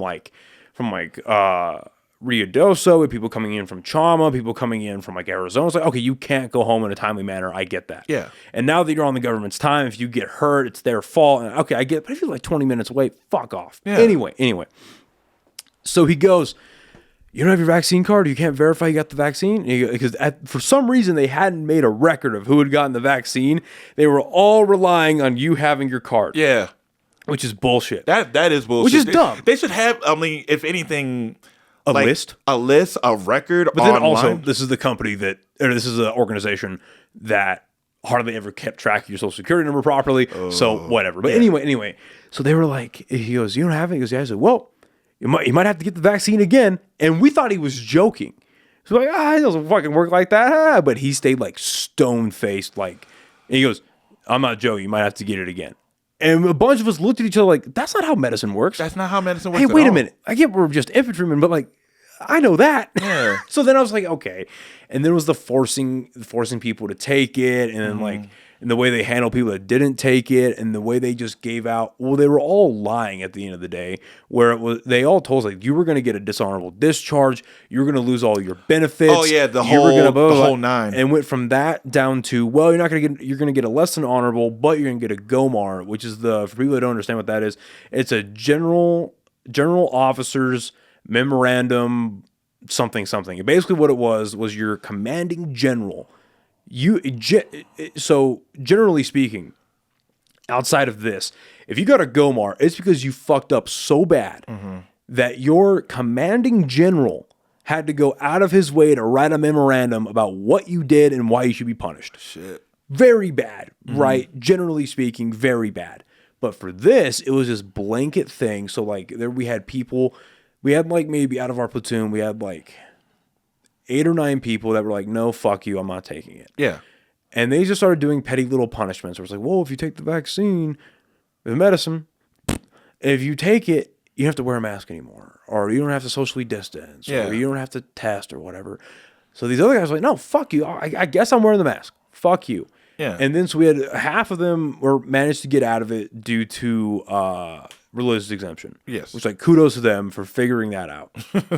And the other ones were just like, fuck you. So the guys were just like, fuck you. Like the 4 or 5 of them were just like, no, I'm not doing it. They hit them with, they said that they were eventually going to get a less than honorable discharge. Then they hit them and they tried to publicly disgrace them as much as they could. Whereas like they would make them stand in a different formation. They would make blah, blah, blah, blah, blah. They would always be on the details. They would always be on KP. They would just nonsense. Then I remember watching all this being like, is this not a fucking HIPAA violation? Like, what is... Like, yeah. You know, but anyway. Clearly HIPAA didn't fucking matter. But then it turned into, well, they got told they couldn't go to drill anymore and they couldn't collect a paycheck and they couldn't like use their benefits or whatever. So then, and this is after we got back from a deployment too. So all these guys were like, we all got like free medical care from the VA. We all got the VA home loan. We had all these benefits, like the post 9/11 GI Bill, all the more points so there's retirement, all this kind of stuff. Because deployments are a big thing for the Guard, right? It boosts up your retirement stats like crazy pretty much. So then it was like they got sent home, Gomar, all this kind of stuff. So what they do is they send these guys home, and then when all the COVID narratives start changing, funny enough, these commands now have to turn around and they start calling these people like, hey man, so we need you to start coming back to drill. And this one guy specifically, I'm not going to say his name because he's still in. He got his stuff fixed. Again, he only got it fixed because the outgoing... we had a new commander come in, and then he was like, because officers they didn't really talk about it much, but officers have a privilege where if they get in, they have to serve a certain amount of time to like pay back their debt pretty much from college. Yeah. But once your college debt is paid back, you can just quit whenever you want. Oh yeah, they're gone. They can just be like, you know what, fuck this, I'm done. Enlisted guys can't do that, but officers can. So he was like willing to take the debt, like a bit of his debt and just pay it off on his own. He's like, fuck, I'm not doing it. But on his way out, he helped my buddy get his stuff fixed. But it wouldn't have gotten fixed if it weren't for him. Right. You know, thankfully. So they call my buddy and they're like, hey man, we kind of need to start coming back from drill. And he's like, I thought that I was this and I was that. And you guys didn't need me anymore. I thought I was going to less than honorable discharge. And like, nope, we need you to come back. This dude's got like long hair, fucking whatever. So he fucking God bless him. He shows up in civilian clothes with like long ass hair. He's like, what the fuck do you guys want from me? Yeah. I remember hearing him going into the command office and they closed it. We were all standing outside and he goes, why am I here? Yeah. Like, what's going on? And it became this whole shouting match. But anyway, so the next month, or I'm sorry, no, that it was on a Saturday. It was so fucked up. They made him leave, cut his hair, come back in uniform. So he comes back, they're processing him, and then they hit him with a drug test. He pops hot for weed, and they try to hit him with the Article 15 for weed. Ooh. And this is like 6 months after being told that you're getting a less than honorable discharge, a GOMAR, you can never come back to the military. Yeah. We're going to bar you from re-enlistment. Like they threw the book at him, everything except a dishonorable discharge. So then he's like, wait. You guys tell me I can't do this anymore, and the rules no longer apply to me. Sorry if I thought that smoking weed was better than antidepressants. Right. And now you're going to hit me with an Article 15 for smoking weed? Nah. So I saw all of that going on and I was like, okay, this mixed with the geopolitics I don't agree with, I'm not convinced this is the organization for me. Yeah. And then what really like, because their retention's obviously horrible. Everyone who's even seen an article about the military recently knows that. Mm-hmm.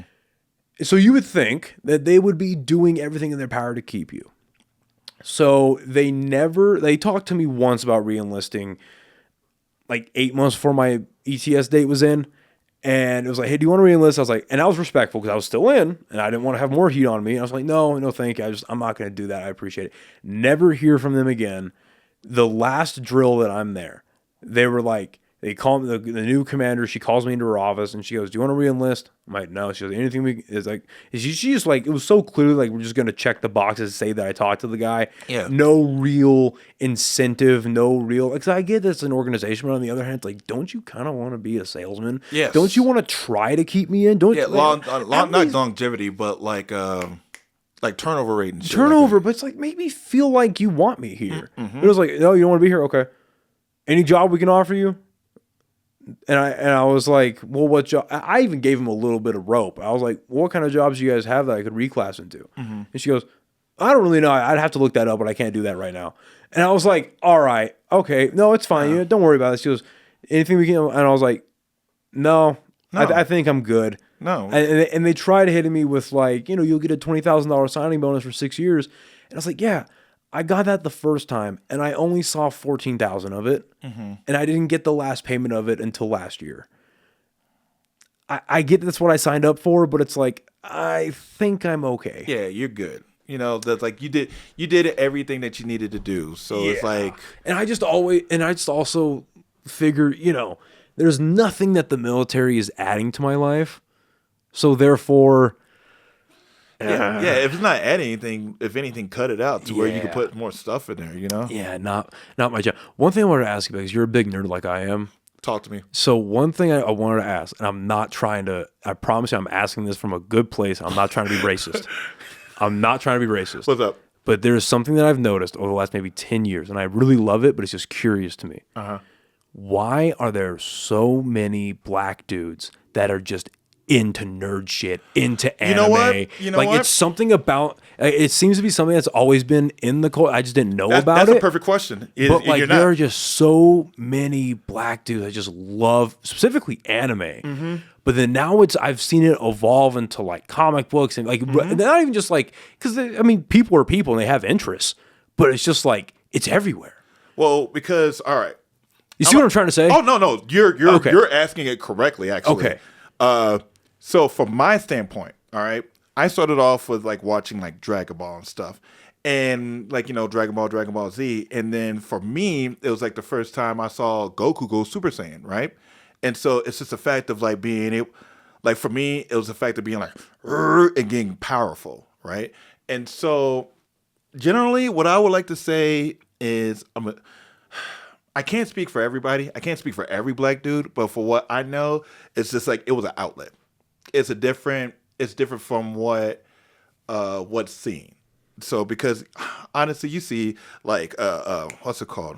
I think Black Mike has this joke where basically all stuff that people saw was like maybe like on BET or like on Cops or like an MTV and stuff like that. There's a lot of people who actually like that stuff, who actually like anime and comic books and stuff like that, to where like as years progress, it became a little bit more acceptable for a black guy to basically be a nerd. Was it not acceptable in like the black culture? It really wasn't, because like even J. Cole said it in a joke. It's like, if you're not rapping, if you're not selling drugs, if you're not playing sports, then you ain't nothing. So but nowadays it's like you could, as a black man, you could be more than what has been shown. So like you can be somebody that loves video games, that loves comic books, that loves anime, and still be a hood ass dude, if you will. But it's just a fact of like what was shown to like, the general public, and like throughout the years of like, okay, black dudes, they gotta be hard. They gotta be like always being No, that's not the case. Like me, like it's like going against stereotypes. Yeah, stereotypes. It's like, no, like that's not what it is. It's like we like these things just because they're now a lot of Japanese, and like not a lot, but like the beginning Dragon Balls and like beginning Pokemon and stuff, there was some like, I don't say blackface, like Mr. Popo. Even Mr. Popo from Dragon Ball Z, like basically looked like a black dude. Like if you look him up, he basically looks like a blackface dude. But it's more or less just like, okay, a lot of this, it was taking us away. Yeah.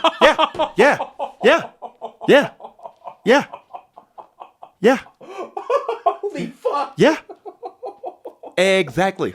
Holy exactly. I just want to like show the camera. Show the camera. I'll forget to put it in the episode, but like, look at that, everybody. That's Mr. fucking Popo from goddamn Dragon Ball. Yeah. Holy shit. Yeah. That's like an old Bugs Bunny cartoon. And I remember that one too, when he was in the goddamn when he was in Africa, and that one was fucked up too because they were playing dice and shit.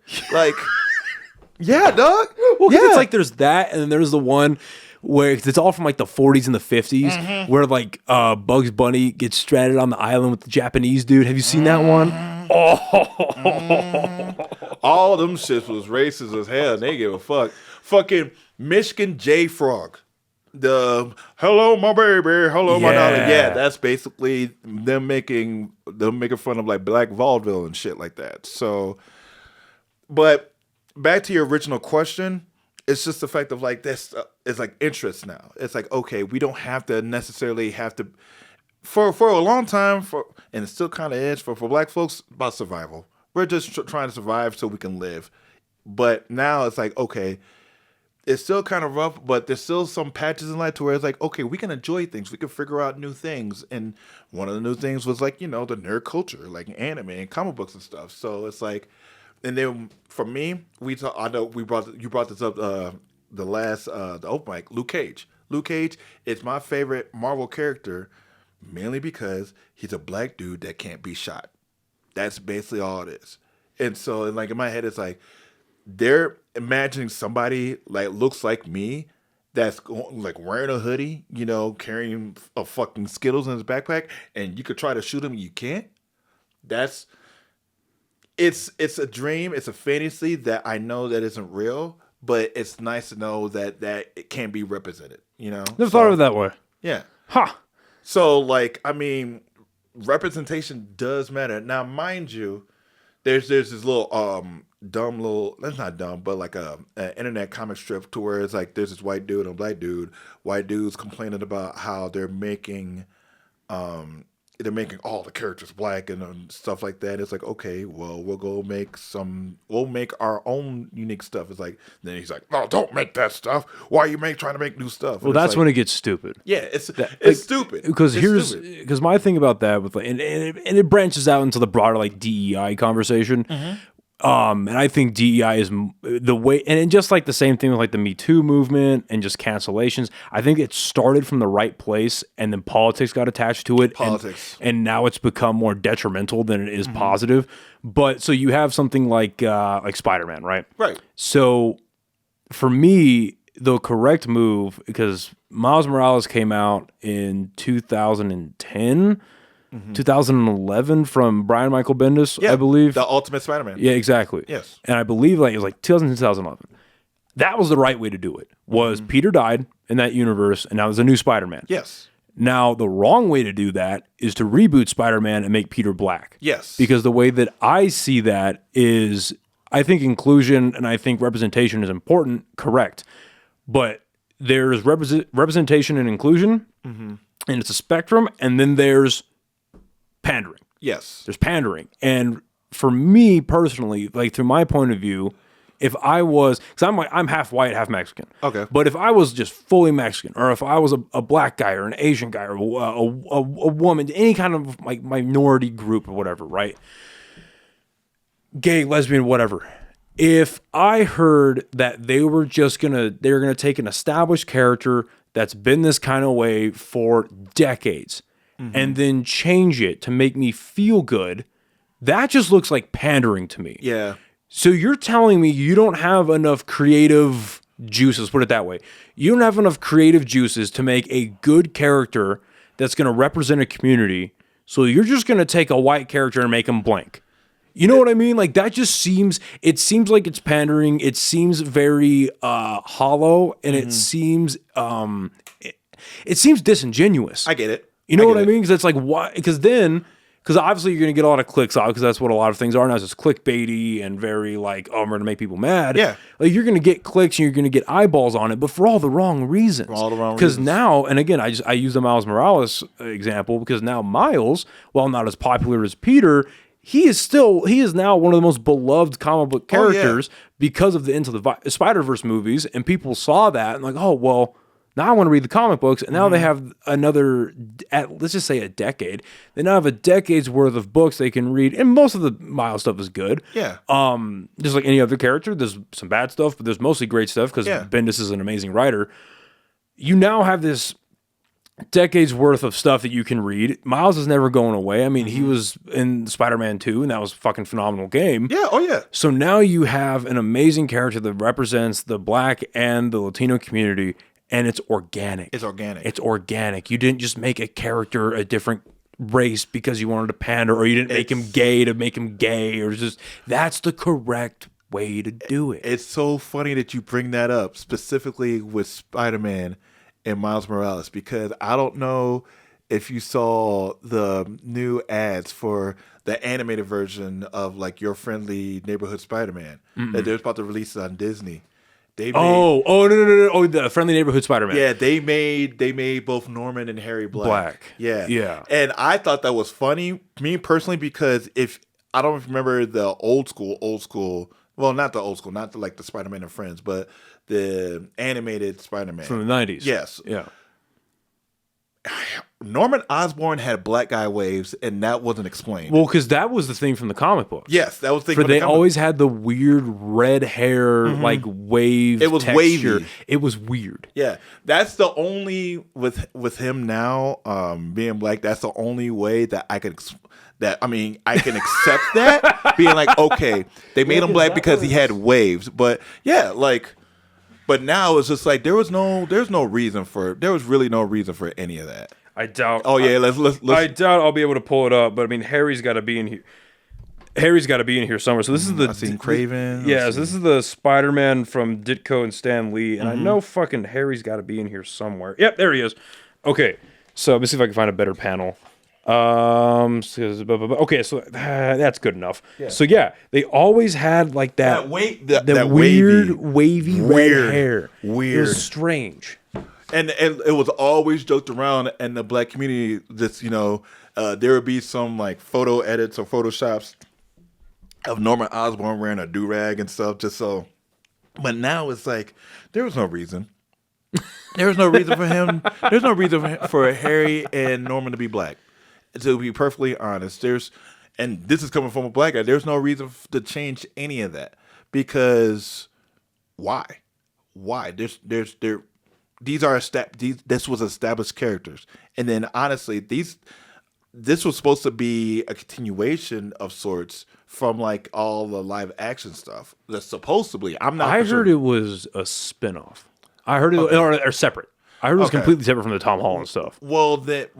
Even if it was separate, there still wasn't. There's still no need. But you still have established characters, and I agree with that because it'd be one thing if like if let's say they started out the Tom Holland stuff, because I always thought, granted this is kind of typecasting, but I always thought Giancarlo Esposito would be a pretty decent Norman Osborn. That's pretty because that dude plays a pretty decent villain. Oh yeah, I always thought that he would be an interesting Norman Osborn, and so at least if you went that way, it's like okay, you're casting a black guy as a traditionally white character, but does he fit? Like if you have if you had a list of attributes, does he check the boxes for the character? Is he hitting the attributes? Is he hitting the whatever? Okay, then that's fine. You just casted a great actor as a legacy character. Yes. Okay, whatever. It's like that was my issue with Zendaya as Mary Jane in the first two movies. Well, the first like movie and a half. They kind of made her more Mary Jane in the back half of well, not even that. She was more like very outgoing. They tried to like allude to the fact. Yeah. So like in Homecoming though, I was like, okay, Zendaya is gonna be MJ. They didn't really call her Mary Jane. It was weird, but whatever. But they call her MJ. Oh, it was like Michelle Jones or whatever, yes. but MJ. Okay, whatever. That's kind of weird. I don't know why the reason to change it to Michelle, whatever. But okay, does she have the attributes of Mary Jane that we know? Not just from like the Raimi movies, but just the comic books, the source material. Does she have these attributes? Not really. No. Mary Jane has never been some kind of asshole. She's never been super sarcastic. She's never been aloof to Peter. She's caring. Yeah, she's caring. If you're looking at like the Ditko stuff, or if you're looking at the Todd McFarlane stuff, okay, she's this supermodel, very flamboyant personality. She's like the movie star girl that for some unexplicable reason loves Peter Parker. Yep. And the only way you can explain that is because he's a good guy with a great personality. And that gave hope to all the nerds. Yeah. Because it was like, hey, wait, I can do that too. Yeah, I can do this. Right. So then it's like, okay, that's how she is in the books for that run. But even in like the Ultimate Spider-Man, which a lot of the movies pull from, in the Ultimate Spider-Man, she still has a big personality, but she never went like the actress model route. She was the girl next door, more traditional that way. Yeah. But Zendaya was never really that. And they never really made her that until No Way Home. Like in No Way Home, she finally became the more Mary Jane character. It was like, okay, now this is Mary Jane. This is like, but it just felt like in the first movie and in a lot of Far From Home, it was just, we made her black to make her black. And Zendaya wasn't even that good in those movies. Like she's a great actress, but you didn't give her a lot to work with. No. So it was like, well, it was just strange. It was just like maybe like clips here and there. Yeah. Like, okay, well, maybe they're trying to set the seeds of her being Mary Jane, but at the same time, it's like you really can't have a good Peter Parker Spider-Man movie without Mary Jane. Yeah. Because that, once is love interest, like even with the Amazing Spider-Man, like they even had Gwen Stacy, but like an actual like. I wish that dude would have gotten a third movie. They talked about it. I wish they would have talked about it. It sucks that Amazing Spider-Man 2 was as bad as it was. There were some really great shining moments in that. Like, still one of the best comic book movie scenes of all time is the death of Gwen Stacy. Oh God! It's like they got. It's either like they got a whole new director, or the studio finally, just for that scene, didn't have any input, because that movie was a mess. It's just a mess. It's the random Harry Osborn. That was random. Yeah, well, I mean, it's like with his Green Goblin, I liked what they were going for. I get it. They were doing like a James Franco almost. Well, they were trying to do it's a disease. It's a thing that kind of like what they did with Spider-Man 2. Yeah, it was like, okay, I get it, but it just wasn't executed very well. But then you had like that with a weird Electro, which that didn't go all that great, and that's why they had to fix it for the No Way Home. Because again, like the Electro was blue in the Ultimate Comics, but Electro was also a very different Electro from the traditional books. But that was the whole point of the Ultimate Universe. That was the whole point, was to retell everything, do it differently. Yeah. Gwen Stacy wasn't some meek girl next door; she was some punk rocker who kept getting in trouble, and then she get turned into Carnage, and like it's weird, but it's good. Yes. But if you're making these movies and they were trying to make a quintessential Spider-Man franchise outside of Raimi, which is very, very hard to do. I mean, honestly, very hard to do. After having the successes that he had, It's very challenging. But yeah, very strange. But I wish they would have been able to do, because again, you're right. You can't really tell a Spider-Man story without Mary Jane. But if you can do it off of the launch pad of him losing Gwen Stacy, like one of the best parts, one of my favorite like comic book moments for Spider-Man is in Spider-Man Blue, when Mary Jane walks in on him. He's like half praying, half talking to Gwen Stacy, and he's holding a picture of her. And instead of doing I don't say typical, I don't think a lot of women are like this, but like the generic, the stereotypical, you're not over your ex, you piece of shit. I remember this. She walks in and she puts a hand on his shoulder and goes, "Tell her I said hi." And she walks away. Yeah. Because they were all friends, and she knows what kind of relationship they had, and she knows that she wouldn't be there if Gwen Stacy was still alive. That's a beautiful moment. And if you can manage to capture, they still haven't been able to, but if you're managing to capture that in film, that'd be great. And I feel like they almost had an opportunity to do that if they made a third movie. Because they had scenes with, what was her name? It's the girl from the, Shailene Woodley. Okay. They had Shailene Woodley in a few scenes as Mary Jane, and there's set pictures of her where she has the red hair, and she looks exactly like Mary Jane. It's kind of uncanny, but they didn't put it in the movie. Right. So they almost had the opportunity with Andrew Garfield, but obviously he second movie didn't perform too well. They move on with the MCU, trying to tie it into there, and then he aged out of it, so that's why they kind of brought him back as a mentor Spider-Man, which was genius. That really was. Which was the great. I remember when the rumors were coming out that him and Tobey were coming back for the third movie. So my buddies are dorks too. Yeah. So we were all sitting down and talking. Like, man, wouldn't it be cool if Tobey Maguire gave Tom Holland the great power comes great responsibility speech? Oh, wouldn't that be cool? Oh, that's how he. That's how he knew. And they did that. And it's like, oh man, that's just fucking right there. See, and the funniest thing is like how well that those movies did, and then how not well all the other Spider-Man adjacent movies did. Dude, like, well, okay, Morbius, fucking Madam Web. Well, I don't know. Raven. Here's my thing, and I've thought about this for a while, and this has become more apparent to me over the last 4 years, like the post-COVID, because these movies have inflated budgets. And it's so out of the purview of the public, where it's like, well, what's the money getting spent on? I get that. Because, like, you look at something like, it's like The Batman with Robert Pattinson. Yes. That movie had like a $2 million budget. Great movie. I loved it. It's a great movie. I fucking hate his bat suit, but other than that, love the movie. It's a weird one. I hated it. Because it's like a jacket with a cowl? Well, I just don't like that it's all armor. I don't like an armored up Batman. personally, because I think that takes away from him being a ninja. Yes. Right? Because that's basically what he is. That's basically what he is. So, like, this is other subject, but one of the worst Batman moments on screen, it looks cool, but it's not Batman, is when he's walking down the hallway and the goons are like unloading on him. And they're just bouncing off him? It's like, first of all, that's not how fucking guns work, because he would get knocked on his ass. Yeah. Second of all, you're telling me that none of those bullets hit his cowl? That's bullshit. That's bullshit. And then thirdly, Batman would never walk down a hallway and absorb bullets. No. That is showing, like, people shit on Zack Snyder for understanding Batman, which I think is bullshit. But like that one scene when he was just basically flying through, it's Arkham Knight. Yeah. But it's like, okay, that is a clear misunderstanding of the Batman character if you think that Batman would ever walk down a hallway and absorb bullets. He would never. He'd be in the rafters about to grapple somebody. Exactly. But my point in bringing that movie up is that Robert Pattinson got paid like 10 or 12 million off of that movie. And that's a lot of money. Don't get me wrong. Oh, that's a buttload. It's a lot of money. But when you put 10 million against a $200 million budget, it's not a lot of money. No. It's not a lot. So like, where does all that money go? And then I look at again, the last 4 years, all the Sony not Spider-Man movies. Yeah. At what point are they movies? And then at what point are they money laundering schemes?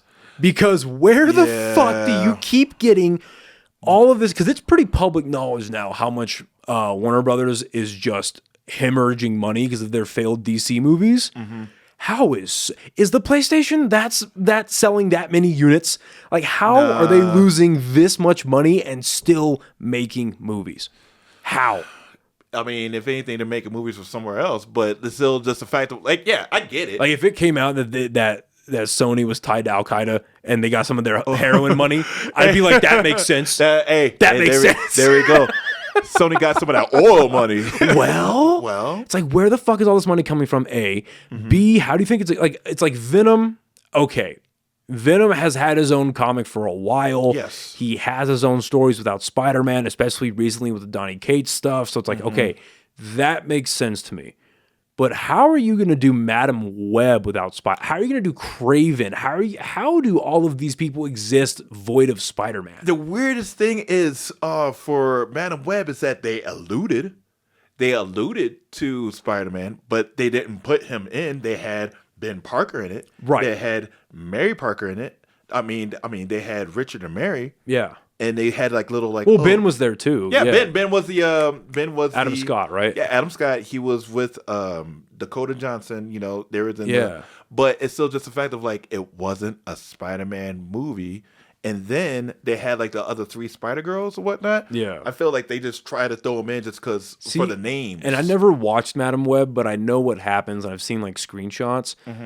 From what have you seen Madam Web? Oh, we watched Madam Web and we laughed. We laughed at Madam Web just because of how bad it was. Unfortunate. It's a bad movie, but it's one of those bad movies where you're like, okay, I'll watch it because I know it's bad. Well, so from what I've heard, the three girls are only dressed up in their spider suits in like a future forward, a future sight of whatnot.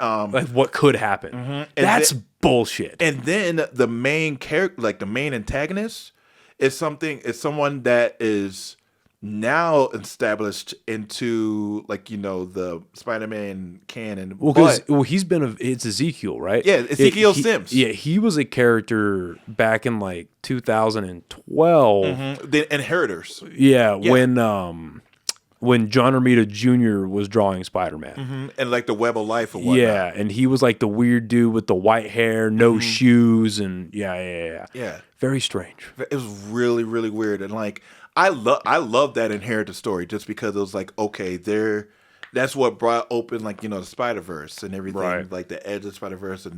But at the same time, I think what happened with the Spider-Verse is that led into like more multiverse stuff. Because now you had like the Venomverse, and then like you had Wolverine going through his stuff, and then even Miles Morales had his verse, like even before the movie. So it was it was a cool concept, but now with that concept, it became. Oh, there you go.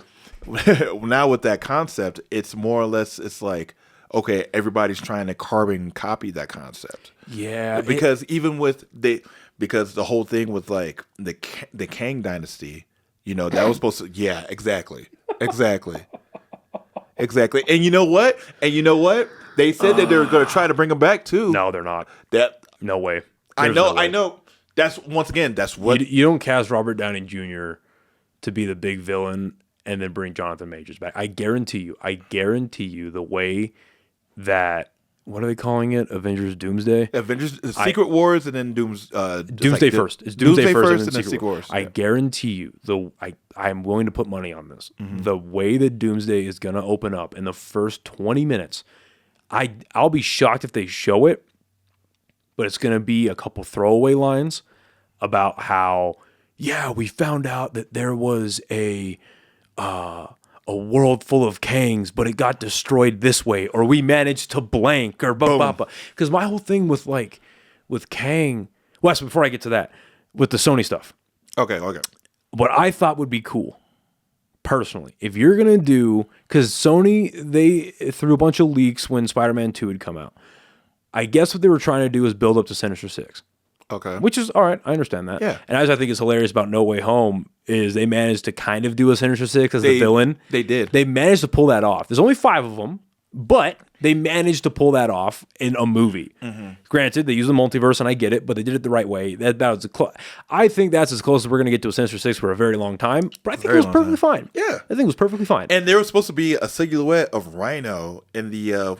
Well, when the world started opening up, you saw like Rhino, and there was Scorpion. Kraven was there. Mm-hmm.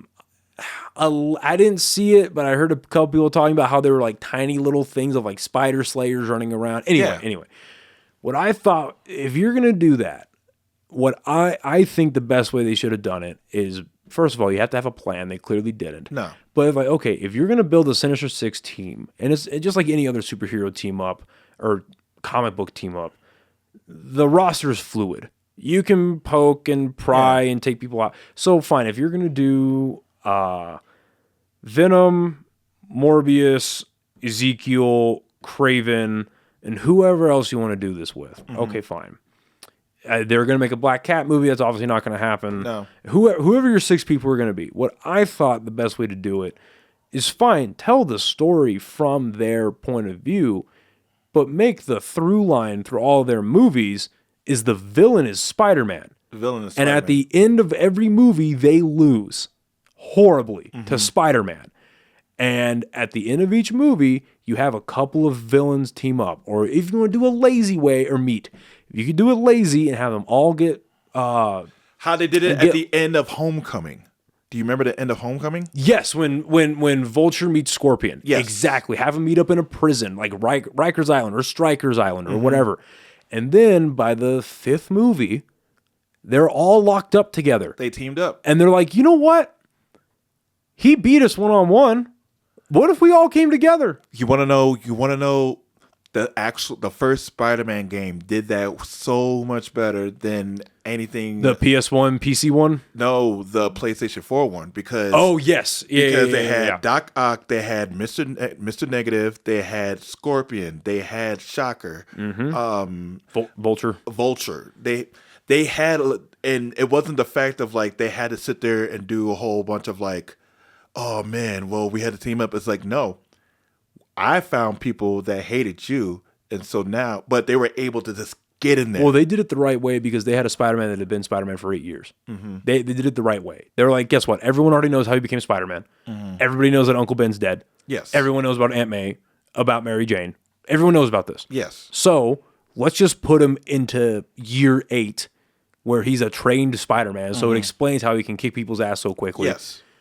And now we have a video game where we can play with 20 hours of storytelling. Mm-hmm. So we can use 6 villains.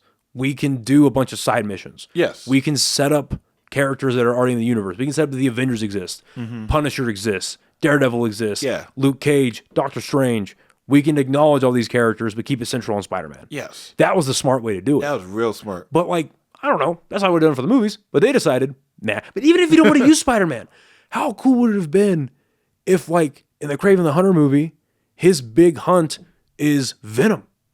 Ooh. We got that in Spider-Man 2. Granted, we saw how that worked out, but that would have been cool. Yes. Just, it would have been better that I didn't watch Kraven. I never watched it either. But I saw the pictures of Rhino.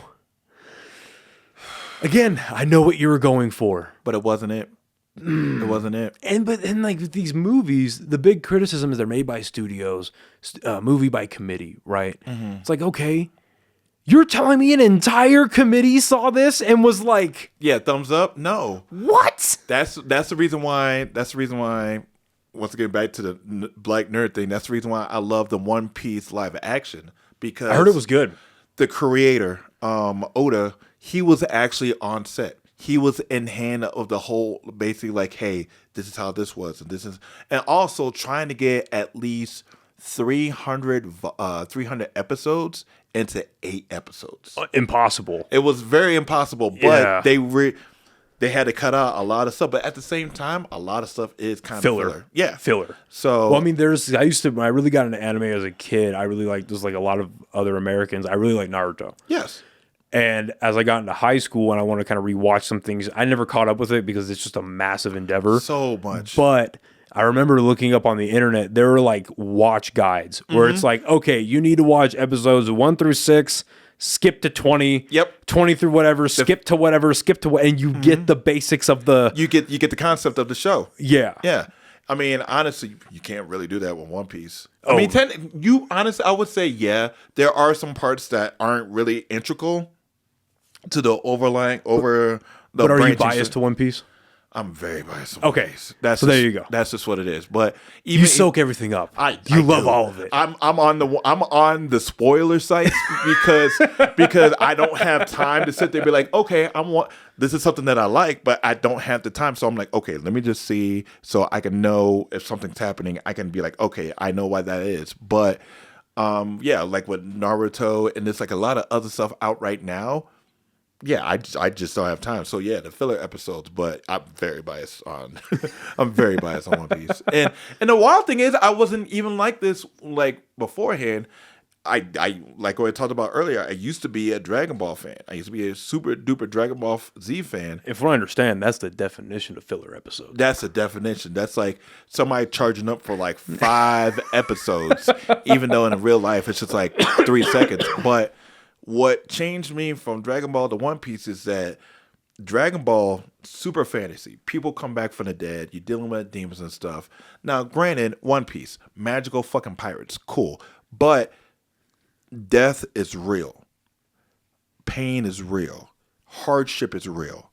They talk about slavery. They talk about class system. They talk about like this pain. Even one of the major villains in one of the major arcs has this line about there are children who never knew war, and there are children who never knew peace. So with those two different ideals, it's like that's what they were raised up on. It's like you can't tell a child that only seen war about peace. You can't, and vice versa. So they delve into like deep topics like that, you know.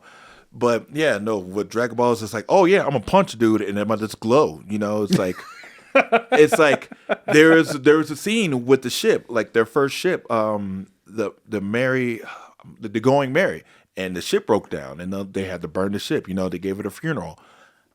As a grown ass man, I cried to that because it's like emotional. That was somebody. The ship was an actual personification of a crew member to them. So.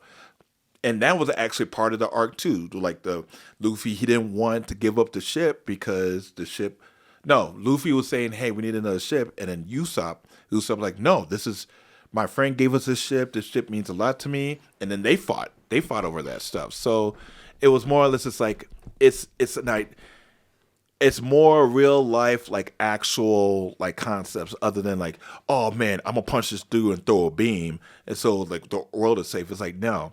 I'm trying to do this because there's a whole bunch of impoverished people. There's a whole bunch of people that are out there that need my help, and like real life stuff. So that could be translated into real life stuff. So right. That's the reason why I'm a lot more biased to One Piece than like any others. Because I mean, granted, I even just started watching the Netflix one, the Dan or whatever. It's It's weird. It's a weird one.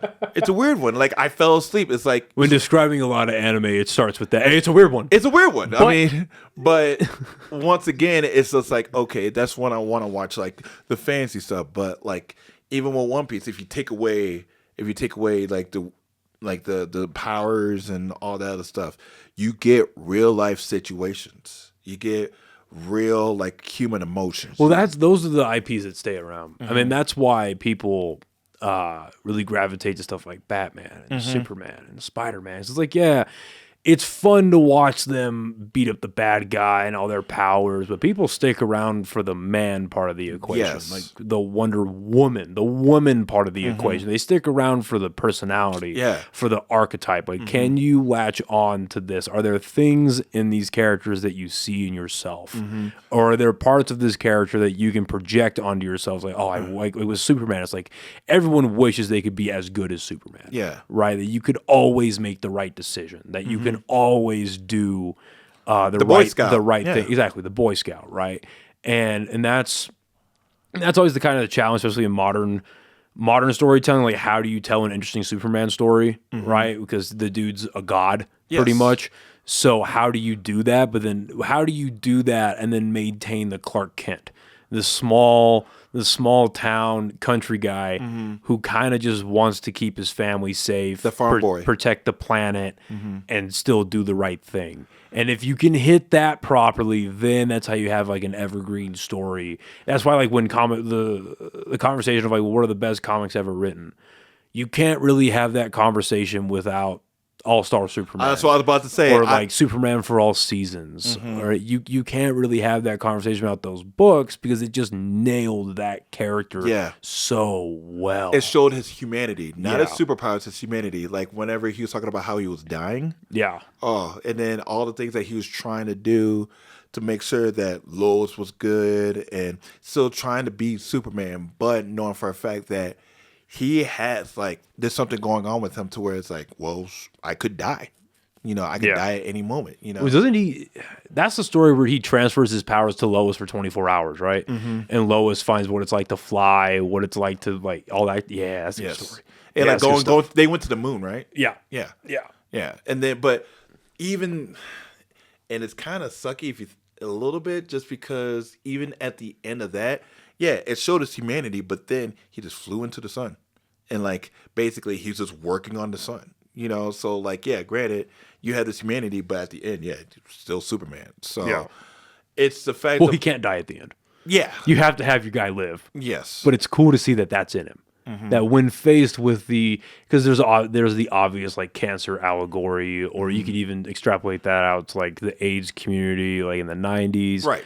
Where it's like, obviously the story was written like in the mid 2000s, but you have a guy at a god level now getting faced with very human issues, but he's still the best version of himself. So it's funny you say that because it brings me back to the One Piece. The main reason why everything gets started was because of the dude, Goldie Roger. He said like, "Oh, I left all my stuff in One Piece." And that's when everybody started trying to find it or whatnot. He got caught and he got executed, but he let himself get caught because he was dying. He had an incurable disease, and he wanted to go out as the man. He wasn't gonna just gonna lay in some bed and just let the disease take over. He's gonna be like, "No, what? I'm gonna go on my own terms," and so that's how I saw it. Like there was another game that just came out too, Like a Dragon, because I've been getting into that too. The main character for like past 7 to 8 games, at the end he basically gets cancer. He gets shit. Yeah, like some random cancer opened up and he got cancer, and then like towards like they're dealing with like the end of his life and stuff like that, and to where it's like at the end he's able to like. Me personally, I wanted him to die at the end. I personally wanted him to die at the end because that would have been fitting for somebody who's fought this long. But then it's like, okay, he fought to the end. But I mean, granted, yeah, they're keeping him alive, whatever. But it's done. Gotta have a sequel. Well, I mean, they could. That's a whole nother tangent. That's a whole nother black nerdy thing for me. But the main thing is just showing somebody showing that you can, like, these characters, they have human qualities. Like, okay, with Batman, all right, you see the cowl, you see the cape and all that stuff, but when he takes off the cowl and the stuff, and you see all the bruises, you see all the scratches, the marks, you know for a fact this man has went through it. This man has definitely tested time. Yeah, you know, he traveled, he learned, he trained, stuff like that, but he has those scars. He has those physical representations that a lot of us have as well. Like, you know, we have the physical representation of, like, we've been through life. But we still go through life. We still go through the things we have to go through because we have a goal. Like we talked about at the beginning. There's a goal that we have to do. There's a goal that we set for ourselves to where this is, like, we're going to have the scars. But the scars are from the fact that, like, we're trying to get that goal. So humanity, if you will. So, like we talked about before, we have goals or we should, if we want to get somewhere, we should have goals. You should have goals. Yeah. He experienced his parents dying in an alley, and you're like, you know what? No kid in Gotham is ever going to go through this again if I can help it. Yep. We have all bombed on stage miraculously well and made audience members feel horrible. Yes. Oh God! Do our best to never do that again. Oh, real quick. I remember this open mic that there's these 4 Hispanic ladies, and they would talk when there wasn't anybody Hispanic on stage. Like there's a couple people, they were Hispanic, and whenever they went on stage, they would just sit there and just be polite and listen. But I went up there, and it was one of those times where I was like, I didn't give a fuck about my jokes. I wanted to make them feel horrible because they made my friends feel horrible. All right, they made the people that was on stage feel horrible because they were trying. That is a strategy. That is strategy. That is a strategy. So I went up there. I was like, "Hey, keep it going for the Selena fan club over there," and everyone was like, "Ha ha ha." And then the mic dropped out because the mic cord dropped out. And then I was like, "Fuck it!" I yelled, "I wish that the Selena shooter right now had 4 more bullets." Oh, like, Jesus. And so basically they just looked at me and I was just like, I don't care. Like all the other comics, you're cracking up. So now after the open mic, one of the ladies comes up to me and she's like, that wasn't very funny. And I looked at her and I was like, I do not give a fuck. Yeah. You sat there and y'all talked with all these other people. I don't care how you felt. Now, normally I care about my audience, but when the audience is being rude, now mind you, if a comic is sitting there being rude to them first, I could understand. Yeah. I could understand. Yeah, ask for it. Yeah. But if you're already coming in and being like that, oh, nah. Yeah. Nah, I don't give a fuck about you. That's funny. Yeah, I don't give. And I'm not sitting there trying to be like, I'm the nicest comic or whatever, because if you say that, you're not the nicest comic ever. If you have to say that. Well, if you speak about yourself in pejoratives anyway. Yeah. In a positive way, anyways. I'm the blank, the best of what. It's like, if you have to say it. Yeah, you're probably not. Yeah. If other people say it, then absolutely, because other people see it. Now, but if you're just saying it, I get it for confidence reasons. Like, you look in the mirror, you give yourself that pep talk. That's different, though. That's different. That's different than being like, oh, I'm this. And then people are like, no, you're not. But I'm not. I've had my times to where I'm not the greatest. But if you're going to disrespect the art, then I don't care about you. If you're disrespecting the things that a lot of people, they died when not being able to do that, and you're going to disrespect that, I don't give a fuck about you. Yeah. Listen, this has been a lot of fun, man. Oh, dude. Thank you, Doug. This has been a lot of fun. Thank you. Where can everyone find you on social media? Do you have any shows coming up? Let's say any February shows right now? Oh, man. So check this out. First of all, Captain Crazy Glue, no E on Instagram. Facebook, you can find me, Royal A. Wood III. I have a regular open mic every Tuesday, Oakland Ivy off of Central in the Nobel area. If you're interested in doing stand-up or just want to get more jokes in, sign-up starts at 7, show starts at 8. I've been having like a loose lineup, but I think at the beginning of the year, I'll see how many people come through. I like it. It's a cool little mic. It's a cool mic. Like, it's a cool mic. Just being able, once again, trying out jokes or whatnot. Also, every other Thursday, starting with this Thursday, I host karaoke over at Sidewinders, 4200 Central Avenue. That's from like 9 to 2. my upcoming shows, I do have a show over on the west side. It's called Sandia Music and Sound. It's over by Homestead. I got Sterling Powers, a.k.a. Atheist Robot Pussy. And the wild thing is, I don't know if I could put that on a flyer. I still don't know because I talked to them to the side, and they were like, "Well, I'm gonna make my own flyer because I go by this." And it's like, okay, I think that first name's a lot better. Yeah, Sterling Power. Yeah, Sterling Powers is a great name. I think that's the one you go with. I mean, if anything, that's something that's easily able to look up. But it's got Sterling Powers, got Lekka and Chuck Parker. That's gonna be the 18th over at Sandia House, Sandia Music and Sound, and then on the 31st, I'm excited about this one. 31st and February 1st, I'm going to be opening for Mike E. Winfield over at Casadas. The tickets, I'll put the ticket link and everything. I already did, but it's going to be a super dope one. I'm excited. I haven't been to Casadas, so that's why I'm just like, all right, cool. That's going to be the jumping point for what we were just talking about, being able to book more shows and reaching out to different comedy clubs and whatnot. So other than that, I got some shows in February, but I'll wait till like the end of January. What are they? Because this will probably come out at the end of January. Oh, okay. Yeah. It's funny because I had to write them down. I had the once again the first is going to be over at Casadas with Mikey Winfield. It's going to be the second show for that, 7 and 9:30, and then on I believe. You need to pull out your phone or some shit. You totally can. Oh no! Here's the thing. I wrote it down. I messed up because I double booked myself because the one-liners competition was supposed to be on the 15th, but Dwayne, he posted that I'm going to be headlining his show, his Valentine's show on the 15th.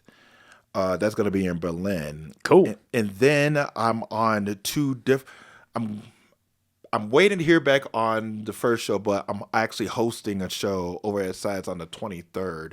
No, I think on the 25th on a Sunday. So, nice. And I will say this. Burlesque shows are fucking long as shit. And I opted to host it. He was like, "Can you host it?" I was like, "Yeah, sure." And I forgot that burlesque shows, they say like doors at 7, but the show will probably start at like 10. And then they normally have like each performer has like at least 2 to 3 acts, and so then that means another 2 to 3 hours. I'm like, I did it to myself because long night because it starts at like 8 on a Sunday. Okay, yeah, exactly. So, other than that, no, yeah, I did it to myself. But other than that, Roy Wood on Facebook, Captain Crazy Glue, Noe on Instagram. Noah, once again, thank you so much, dude. Thank you, man. I'm gonna sign that. I'm gonna sign that to let people know I was here. But you are doing the best. Okay, you're doing the service to this. Even doing this, you want to do this. You don't have to do this for any, but you are giving an outlet for people to be able to express opinions, talk shop like we did. And so I appreciate you for that. Dude, thank you for coming on. We'll have to do it again sometime. Oh, yeah. Love it. Oh, yeah. Thank you, everyone, for listening and watching, and we'll see you next time. All right, bye. Sweet. That was fun. Wait. Hold on. So, real quick. I know we got a couple seconds. Oh, yeah. So, he got me a Red Bull, and he also got me a Mega Million. So, you got a coin or something? You can use that casing right there. Yeah, they I guess they were running a little deal at the gas station. It was like, if you got a Red Bull, they gave you a scratcher. Let's see if I won. Oh hell yeah, y'all. Check this out. I got to save $1 for a Pringles can. All right. I was going to say, if this motherfucker became a millionaire on my podcast, I would cut that out so fast. I would save your ass. Oh yeah. All right, thank you so much. And I would just left. All right, y'all. Hey, thank y'all so much. Hey, check out OnlyKings, super dope podcast. Got a whole bunch of episodes. Super dope. All right, appreciate you, dude. No, thank you, man. All right, talk to you guys later. Bye. Fuck yeah.